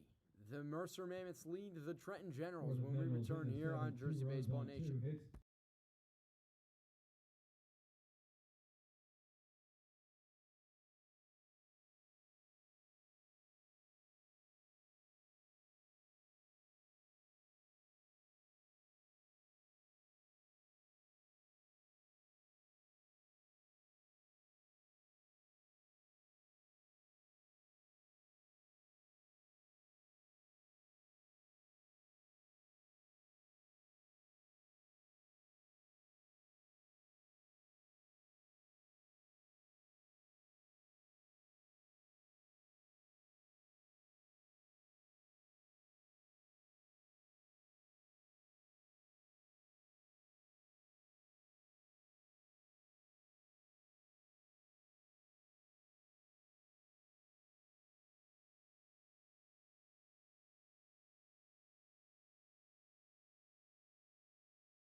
The Generals, number 38, Alex Riling. Alex Riling into Leading pitch off for the for the Trenton Generals. As Center here in fielder, the number in the 1, top of Ray the 8th, Mulhern. stepping up to the plate is Ray Moore. 8th inning. That sees the Mercer Mammoths still leading, now with a score 9-3. The Trenton Generals put up their first runs since the first inning. They scored 1 in the first and 2 in the 7th. Mulhern will foul off the first pitch he sees at a play. It'll be Mulhern, then Q Williams and Jordan Raba. As the Mercer Mammoths lead at 9-3, and it takes now 4 runs to reach that mercy rule and that mercy mark that, quite frankly, they might not necessarily need as they're 6 outs away, as Riling will hit Mulhern, and that's been a problem of Riling throughout this season, is the hit batters. As Alex Number 3, Riling second baseman, Q throughout this season has hit a total of 11 batters. Now 12. Now and it's 12. a lot of those right-handed batters because it's when his slider is just not sliding, and all these right-handed batters just end up being at the front of it and taking the brunt of those hits. But against lefties, it's really strong stuff. And he has some good movement, but the problem is he has to get that first pitch strike to really let that movement work alongside something else and tunnel with it. 1-0 now to Q Williams. Mulhern will fake steal. Pitch in there for a strike, and 1-1 is now the count to Q Williams, who is 1 for 4 on the day with a 1-run, an RBI single his last time up. And Cade, his first at-bat, popped out to the catcher his second at-bat, and popped out to the second baseman his third at-bat. Is that one nearly hit Q Williams? I'm amazed that it didn't. What was Mulhern doing? He was having a conversation. Mulhern still on first.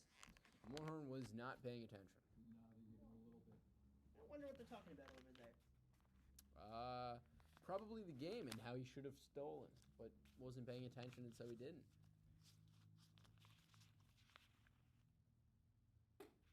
That next pitch upstairs, 3-1 the count. You know, it's pretty crazy looking over there, seeing just the size of Garrow there at first base. And the Gens have a lot of those guys that are big. They started with Ailman. He was a big guy. And then you had Jake Rupel for most of the season. And now, because of pinch hitting, Chase Garrow at first. And then you have the runner of Mulhern. In comparison, it's one of those sights to see. Like Brunson and Wemby. As Jeff pointed out, like Brunson and Wemby. Maybe not quite that. I could see the comparison, absolutely. Very, very similar, although Wemby much taller than Garrow, and Bronson much taller than Mulhern. It's crazy to think that guys look so short in the NBA, and yet you find out they're 6'3". We stand next to them, and they're like a couple feet taller than us. Steph Curry's 3 inches taller than me. What do you mean by that? And he's called a small guard. He looks tiny, and he's taller than me. Brunson's called a small guard. I mean, he's big in muscle, but he's called a small guard because of his height. But he's really not that short. Basketball players, man. Even baseball players, I feel like, are taller than you think. Like Jose Altuve. Do you know how tall he is? Let's go 5'11". 5'7". 5'7". 5'7". Alejandro Kirk. Alejandro Kirk is a fun one. Alejandro Kirk. 5'6". 5'8". Oh, he's taller 5'7", than 5'8". Altuve. I realized he was taller than Altuve. But that's the thing is that they're right around the same height. But those are two guys that when you look at them, you'd think 5'5", 5'6". No, they're a lot taller than you think. It's just Number simply 2, because third everyone else in the baseman, league is Jordan Aaron Raba. Judge 6'7", and Giancarlo Stanton 6'8", and you look at even the pitchers like Cam Schlittler 6'7". It's like guys are all so tall. And like, there's so many guys that are like 6'3", 6'4". 6'5", like 6'6", 6'7". It's just so many guys are so tall. It gets Former Kansas City shortstop pretty Freddie crazy. Patek was 5'4". Who was that, Jeff? Freddie Patek. Freddie Patek, 5'4". Is that the shortest MLB player all time? It might be. Josh, can you check that first real quick as runners will take off, and that throw gets away. Mulhern will get up, and he will take off for home, and he'll reach base safely.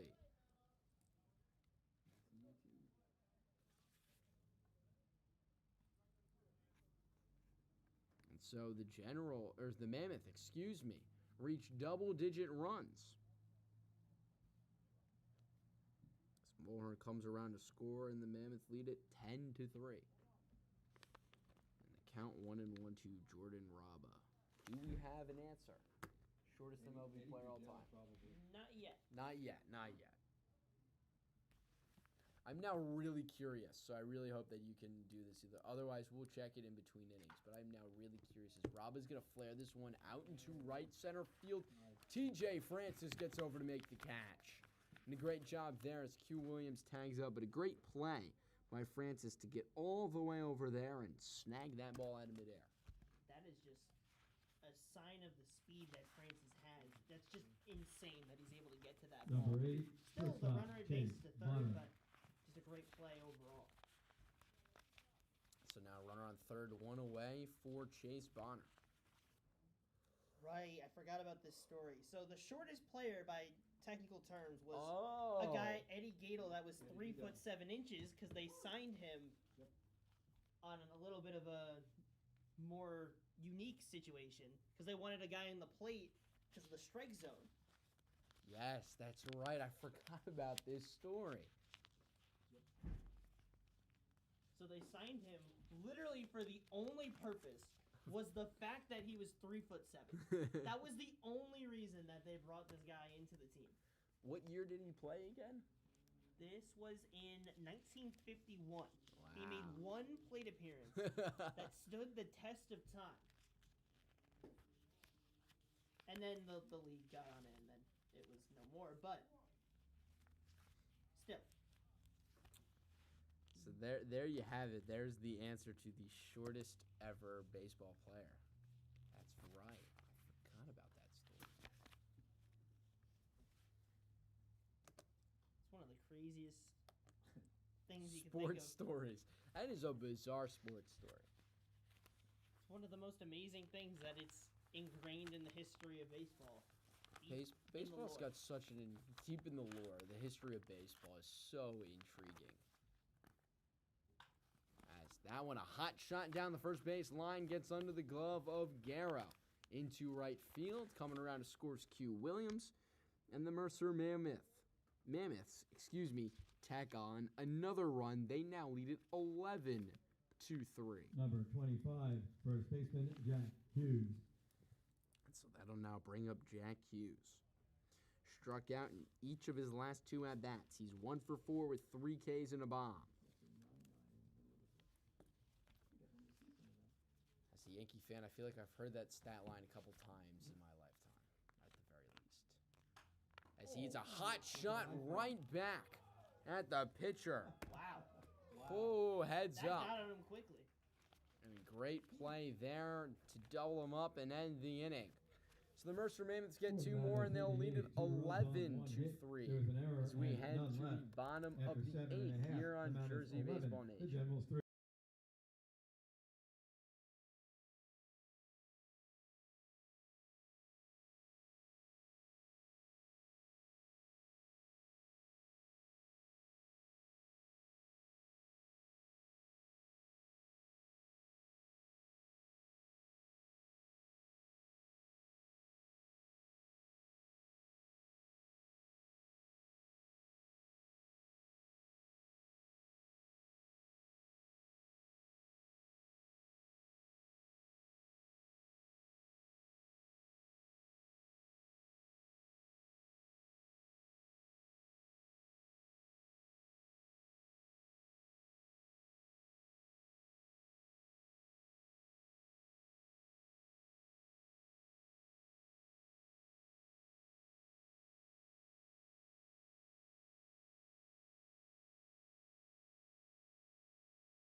Up will step Lucas Melton, followed by Galasso and Laquara here in the bottom of the 8th.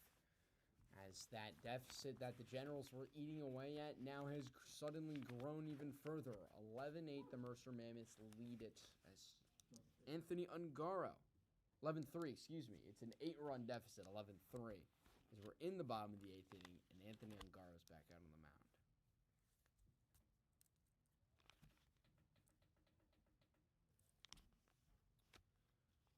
The 0-1, outside 1-1.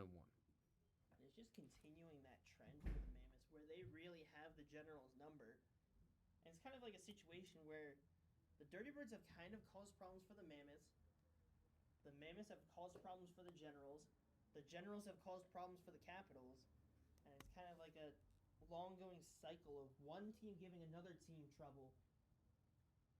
But unfortunately for the Gens, it's a team that they have to chase that they struggle against.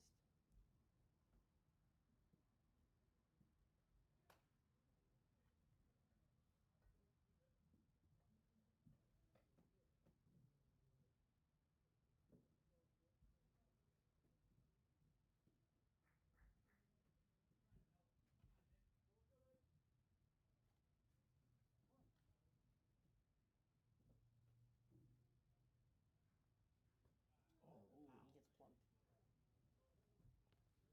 Right off the back. That's a real stinger. That's a stinger right there. He's gonna feel that in Number the morning. 14, the DH. That's the Chris worst because Galasso. then you're gonna get in the car and now you gotta lean on that or you go to sleep. You can't Yep. sleep on your back. Not going to go away. Ugh. Also, of note, each time that the Generals have scored, what have the Mammoths done? They've scored right back behind, no matter what the score is. Just continually to have Melton on the move. He almost got hit again. As that ball's gonna leak into center field, and Melton will take another bag. How do you do? Looking to get a couple runs back.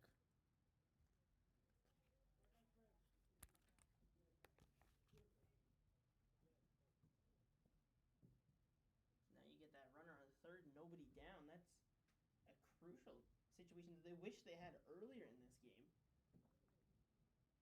But you're put in a situation where you're trailing led to 3. Obviously, you still want to keep trying to produce runs and stay in a groove because even if it does feel like these at-bats don't matter, they do. Because they carry over into your next time. Maybe if you're in a slump and in a blowout, you get a base hit, you start to feel more comfortable. You get that kind of finding. 1-1. That one gets away. Called a strike. We've seen a lot of dropped called strikes today. We sure have, but then again, it's all about where the ball passes home plate, not what happens after the fact. Polanco with a home run. Oh, he's still alive?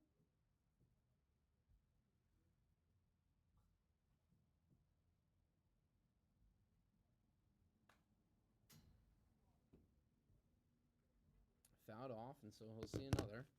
1-2 with nobody out and a runner over on third. Here in the bottom of the 8th. Hallahan is standing up. He is warming up. Ooh, Giovanni Hallahan. Giovanni. Kershaw Jr. That's Coach Carabelli. Called him after my comparison comment just a couple of weeks ago. 2-2 the count to Galasso. Galasso and Laquara. And then the lineup will flip back over to the top.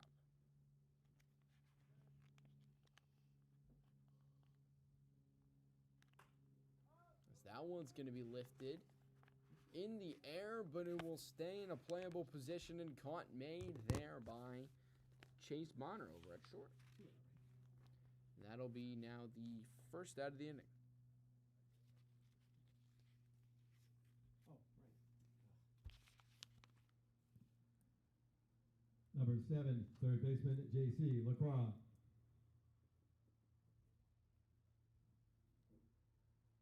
Now up will step J.C. Lacroix, who recorded his first base hit of the day in the last inning.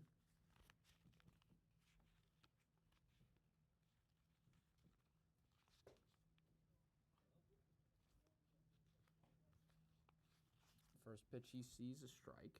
He swings any harder, he's gonna pull a muscle in his arm. He's a base eater, dude. Gotta keep the change on. Next pitch. In there for a strike as well, 0-2 with one away. Now you're put in a tough spot if you're LaQuara.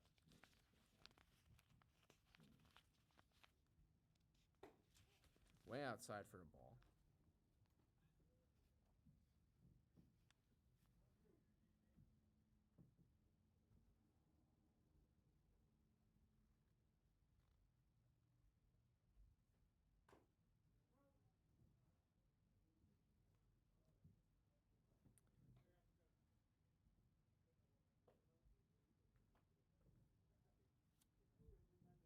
Good job of just staying alive if you're LaQuara.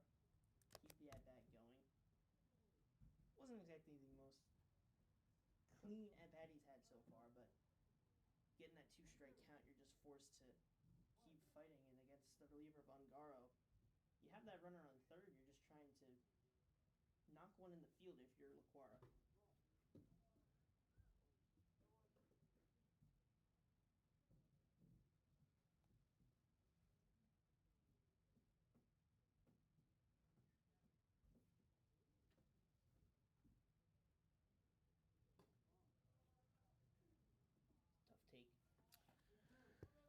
Count runs full, 3-2. To J.C. LaQuara. Lucas Melton hangs around over on third base. He was hit by a pitch, then stole a bag, and then reached third on the errant throw. LaQuara fouls it off.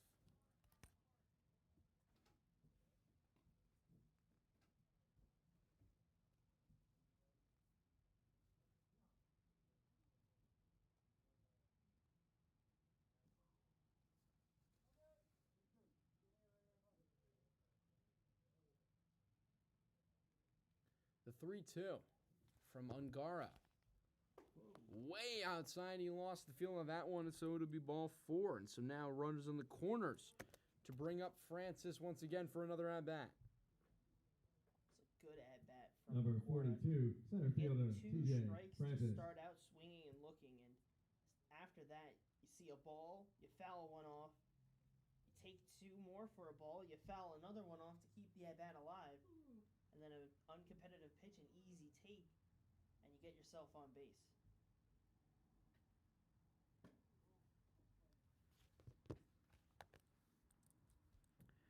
First pitch, a ball. For TJ Francis, are you taking till a strike here? Or you swinging at that first good-looking pitch that you see? I think you're swinging, especially considering the situation. I think the first good pitch you see, I'm taking a swing at. You're down 11-3. You have 2 runners on. You already have a big fly in this game. You might as well take another hack while you're at it and see if you can get something going for this Generals lineup after you produced 2 the last inning.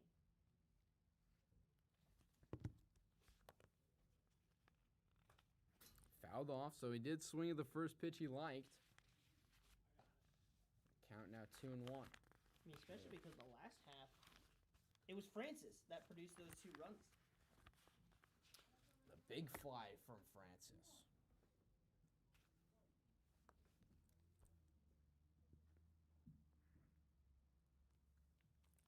Two, 1 out. Lift first base line. It could stay playable. It's going to land in the foul territory. No one's going to be able to get there. And so 2-2. Excuse me. Whoa. 2-2 now the count. Hugh Williams was sprinting as hard as he could to get He to wanted that that ball. He was not letting Steve or Hughes beat him to that baseball. Just an amazing show of speed from him. Not for lack of trying, that's for sure.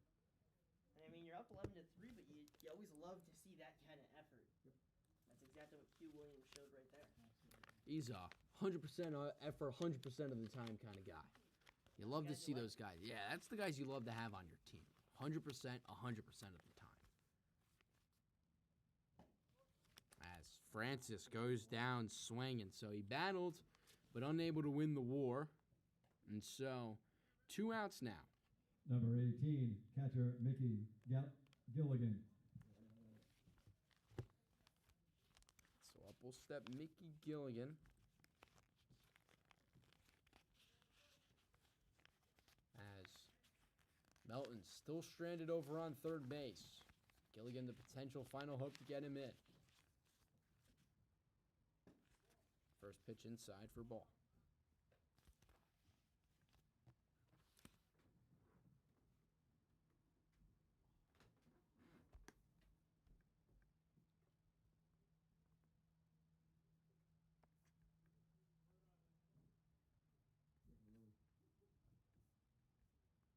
Gar will deal.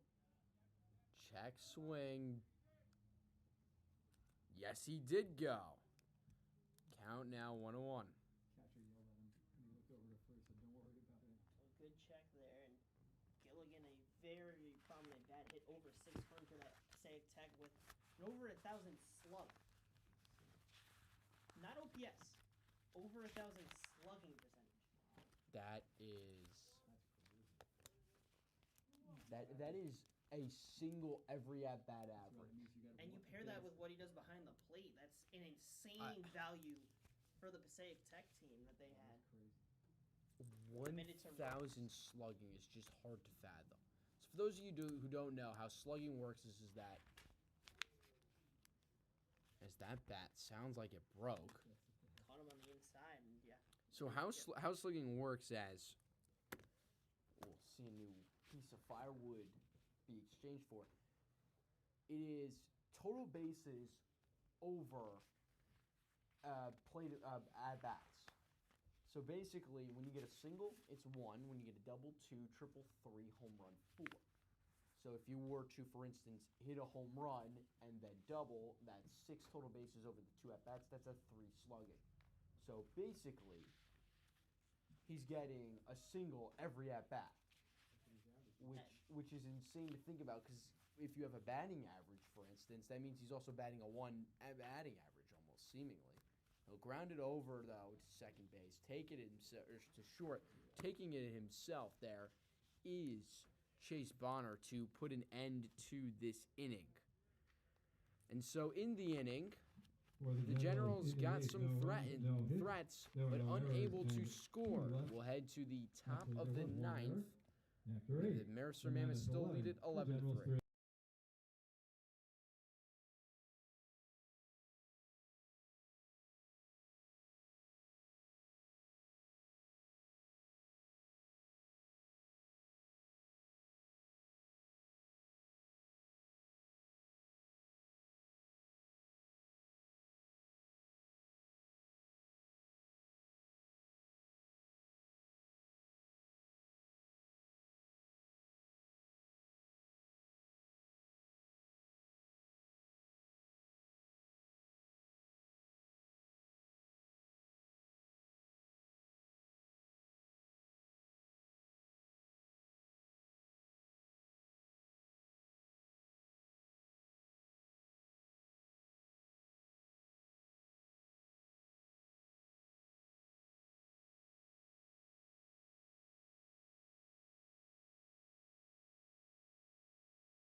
24. We return in the top of the Garbusian. ninth with Dan Nafzinger now out on the mound for the Generals. And up to the plate, it is Nick Garbusian. First pitch swinging. Yeah, it's 11-3. Why not try to hit one over the scoreboard? Did Francis actually hit the top of the scoreboard? Holy crap. Wasn't he taking any lights out? I don't have trouble fixing it. Just about where the line. Next one high in the count 1-1 At the top of that Okay. is where he hit. Wow. to Nick Garbusian. Garboosh. The Boosh.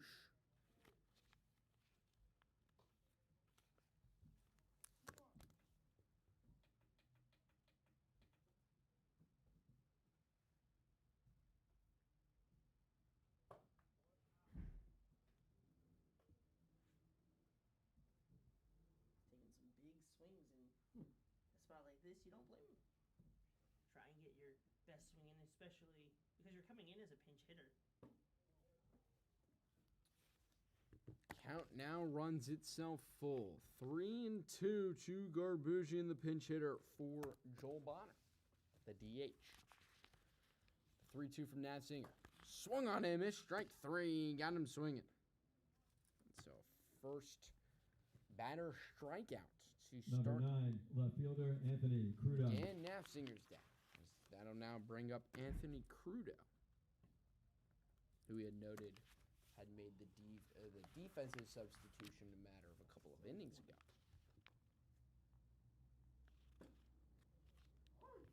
First pitch he sees a strike as Nafzinger is dealing. Here to begin his outing and potential, most likely only inning of the day, although You never we've know. seen some crazy stuff here at Moody Park. It's the next pitch in there for a strike, and the count now 0-2 to Crudo. That's what the Capitals did last week. Fouled off down the first base line. It'll get out of play. I mean, you look at what the Capitals did. Not as big, or actually, it is just as big. It was an 8-run comeback that they produced. In the Not here at finals. Moody. It was away someplace elsewhere. Got him looking strike 3. Back-to-back Ks for Dan Nafzinger. That's Crudo sent down looking, and so now that'll bring up Jay Slater with 2 outs in the inning. Number 32, But no game the is EH, truly Jay over. Slater. We haven't seen one of those major comebacks at that level of 8-run comebacks, but you never know. We've already seen it happen in the ECCBL, so really can't count it out from happening. 28-3. 2-0. And could we see yet another historic comeback? Well, we're not in Atlanta, so I think we're a little bit more safe of that. That was nuts. 0-2 in the dirt. 1-2. At least I don't think we're in Atlanta.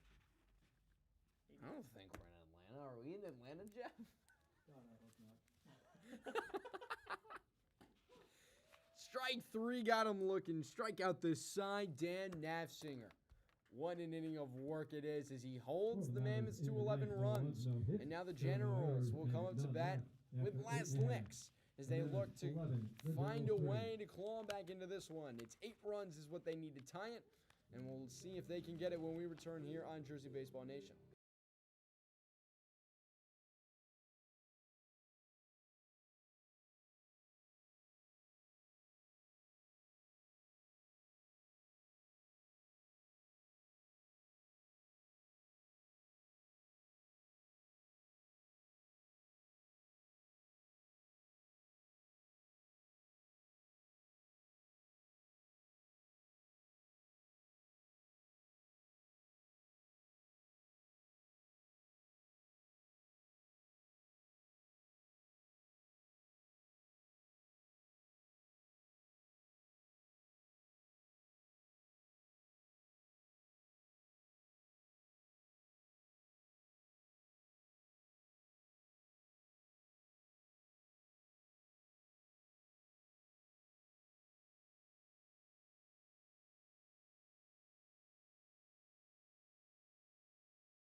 Giovanni Hallahan out on the mound for the Mercer Mammoths as we Now pitching begin for the the Mammoths, bottom of the number ninth 5, and last Giovanni licks for the Hallahan. Trenton Generals, who trail by Leading off 8. for the Generals. And First leading up, off for the number 1, Generals, Lucas Albert. Lucas Albert, the exact guy you want, the guy that seemingly doesn't get out. Yeah, and it's exactly the person you want to start this rally. Albert knows how to get on base. He knows how to create some havoc against pitchers. And with Hallahan on the mound, going back to him, I'd mentioned I wasn't even sure if he was going to come in. He had talked that he had not pitched in the last week just because of how those games ended up going, with both being Mercy rules ended by the 8th inning. But here he finally gets that chance to get on the mound. But it's against the team that gave him trouble and the only runs that have really been tagged to the reliever of Hallahan. Yeah, last time against them gave up 3 runs, and since that has been dialed in, and we'll see what he's able to do here in this one. Mammoths lead at 11-3, so 3 runs allowed would still be a pretty hefty lead as Lucas Albert's going to ground this one back up the middle. And folks, death, taxes, and Lucas Albert getting a base hit. You know, there's the single we were talking about the last time. Baffling. Number Baffling. 19, How do you get a guy like this out? You don't. You don't. You don't. He's a guaranteed all-star this season. He's just How about, forget about all-star, MVP? he's up in that conversation. I mean, the value that he brings, the fact that he's just consistently on base, stealing bags, moving guys runners around, getting guys in, causing trouble, and then he can defend and play his position. And he's played a couple of different positions. He's played a little short, some third, some second base. That's a pitch over the head of Incoligno. Kalingo. That's certainly a welcome back message. That is... Welcome back to the league. Here's a fastball over your head. Permission to buzz the tower? Permission granted, apparently. Fly over the tower.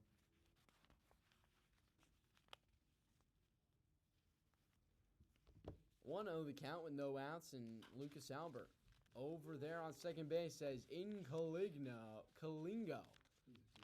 got his first hit of the season. Once again, another hard hit ground ball and good base running from Lucas Albert to get his way Number over to 8, third on second that baseman, play. And you have Carlton runners on Crane. the corner with Albert on third and Kalingo at first. It's a really great situation, and Hallahan once again having problems with these Generals. Ah, those pesky Generals. Runners on the corners, nobody out, and up steps Carlton Crane. First pitch ball to Carlton Crane. And you know, for this score being 11-3, you look at that hit column, and there's 25 hits as a whole. 14 for the Mammoths and 11 for the Generals. Left a village on base today. There you go. Runner takes off, throw down, throws in time, so is the tag. Great play there by Adam Clark. Guns down Kalingo for the first out of the inning. And it was just not a good jump from Kalingo. And gets caught at second.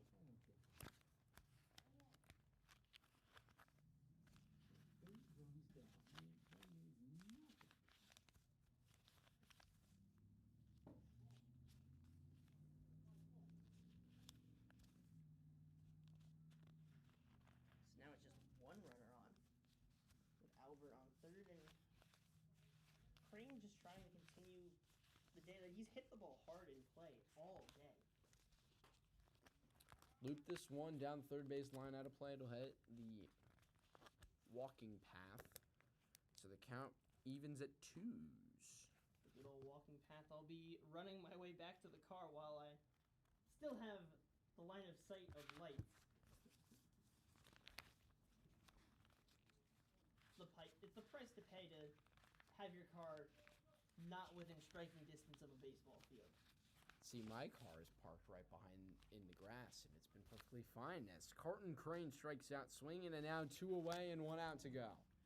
And maybe, just maybe, Giovanni Hallahan can get out of this trouble without allowing a run. They'll have to find a way to deal with Chase Garrow. I mean, you don't want to speak too soon. You never know. I've absolutely spoken too soon. You know, you know maybe what? Hallahan will hold that on you if. He absolutely will. Great guy, but real jokesters. There it is. Base it up the middle and the run will score. I told you. So do we I tag the told earned you. run to? Will he tag the earned run to Yes, you? I'll take the earned run. I have a infinite ERA right now. Sure as the sun. I have an infinite ERA as an RBI single there for Chase Number Garrow. 44, right fielder, Sorry, Lucas Melton. Sorry, Giovanni. Sorry, Giovanni, but man, you couldn't make the pitch, dude. It comes down to you to execute. 11-4 is now the score as the Mercer Mammoths still lead the Trenton Generals by 7. Runner on first and 2 away. First pitch in the dirt to Lucas Melton. Gonna take a major 2-out rally, but you never know. Truly never know. Just check out the Capitals that found a way to mount seemingly what was insurmountable comeback. Well, now the count is 2-0, and as Giovanni Hallahan lost his touch, well, time will tell as he fixes his hat, gels his hair, grabs a little rosin, gets set back up.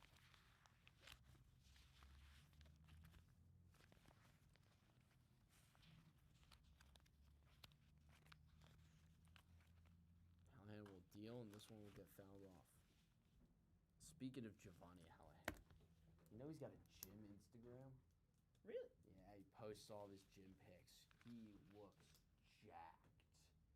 Like, he's somebody that has what we call a sleeper build, where he doesn't really look that big, and then, you know, you give him a second to get a quick pump, and he is ripped. This one's going to be laced out into left field on his horse's Crudeau, and that one will skip over his head and one hop the wall. Rounding third and coming in to score is Chase Garrow. On his way to second with the double is Melton. And so 2-run rally here with 2 outs. And the Generals are still alive in this one, although they still trail. The deficit now down to 6. It's 11-5, Mammoth. You gotta figure. Mammoths. General's gotta be his Number least 14, favorite the rank DH, Chris that there Galassa. is. General's treating You know, if he enlisted, if he got offered general, I think he would just skip over it. Nah, I'm going to stay and wait and then surpass it eventually. I don't want to touch. I don't want to be a general. As taken off, stealing, throw down off the glove. It's going to skip into the outfield. But not taking off was Lucas Melton, who now seems to be in a bit of discomfort as he had a bit of an awkward slide into third base.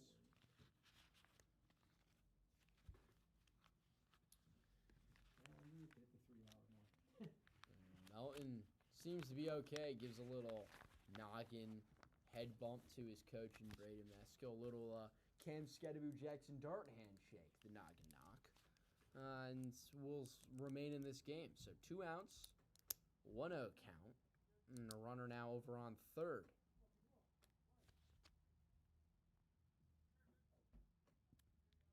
As Hallahan sets and deals and swung on a miss in the count now 1-1. It's a good spot there from Hallahan. Gets the chase from Galasso. Holy shit.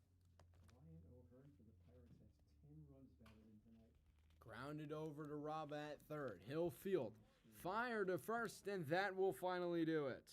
This one has come to a conclusion as the Mercer Mammoths take home the victory 11-5. There were no errors and 1 left. Good game Your final overall score from the tonight: Mammoths. the Whenever Mammoths the Generals 11, seemed the to Generals threaten, 5. held them, and then responded in the inning after. When the Generals scored in that first half, the bottom half of the first, what did the Mammoths do? They scored 2. And then after that, they scored 4 to add on to it. Jack Hughes helped that inning with a big 3-run jack. And then you go forward, you get 2 in the middle innings, and then 1 right after, and you're feeling comfortable. But then you see 2 scored back from the Generals. It feels like they're inching their way The back final line into score that for game. our game this evening for the But then Mammoths: 11 runs, The Mammoths 14 shut it hits, down. and 2 Giovanni errors. Hallahan doesn't have For his the Generals, cleanest 5 close runs, to a game they've 13 had in hits, his year, and but 3 errors. it seems like that's Time just of our only game, something that 3 happens hours with and 1 against minute. this Generals team. A lot of hits. And ladies and 11 gentlemen, we runs on thank you for 14 coming hits, out to our 5 runs game on this 13 evening hits. and for your So a lot support. of guys on of the base, a lot of guys hitting ECCBL, it in play. and we ask that you please But the Mammoths arrive home safely. stay at the top of Good the night, division everybody. and take another win. And so that will do it here today.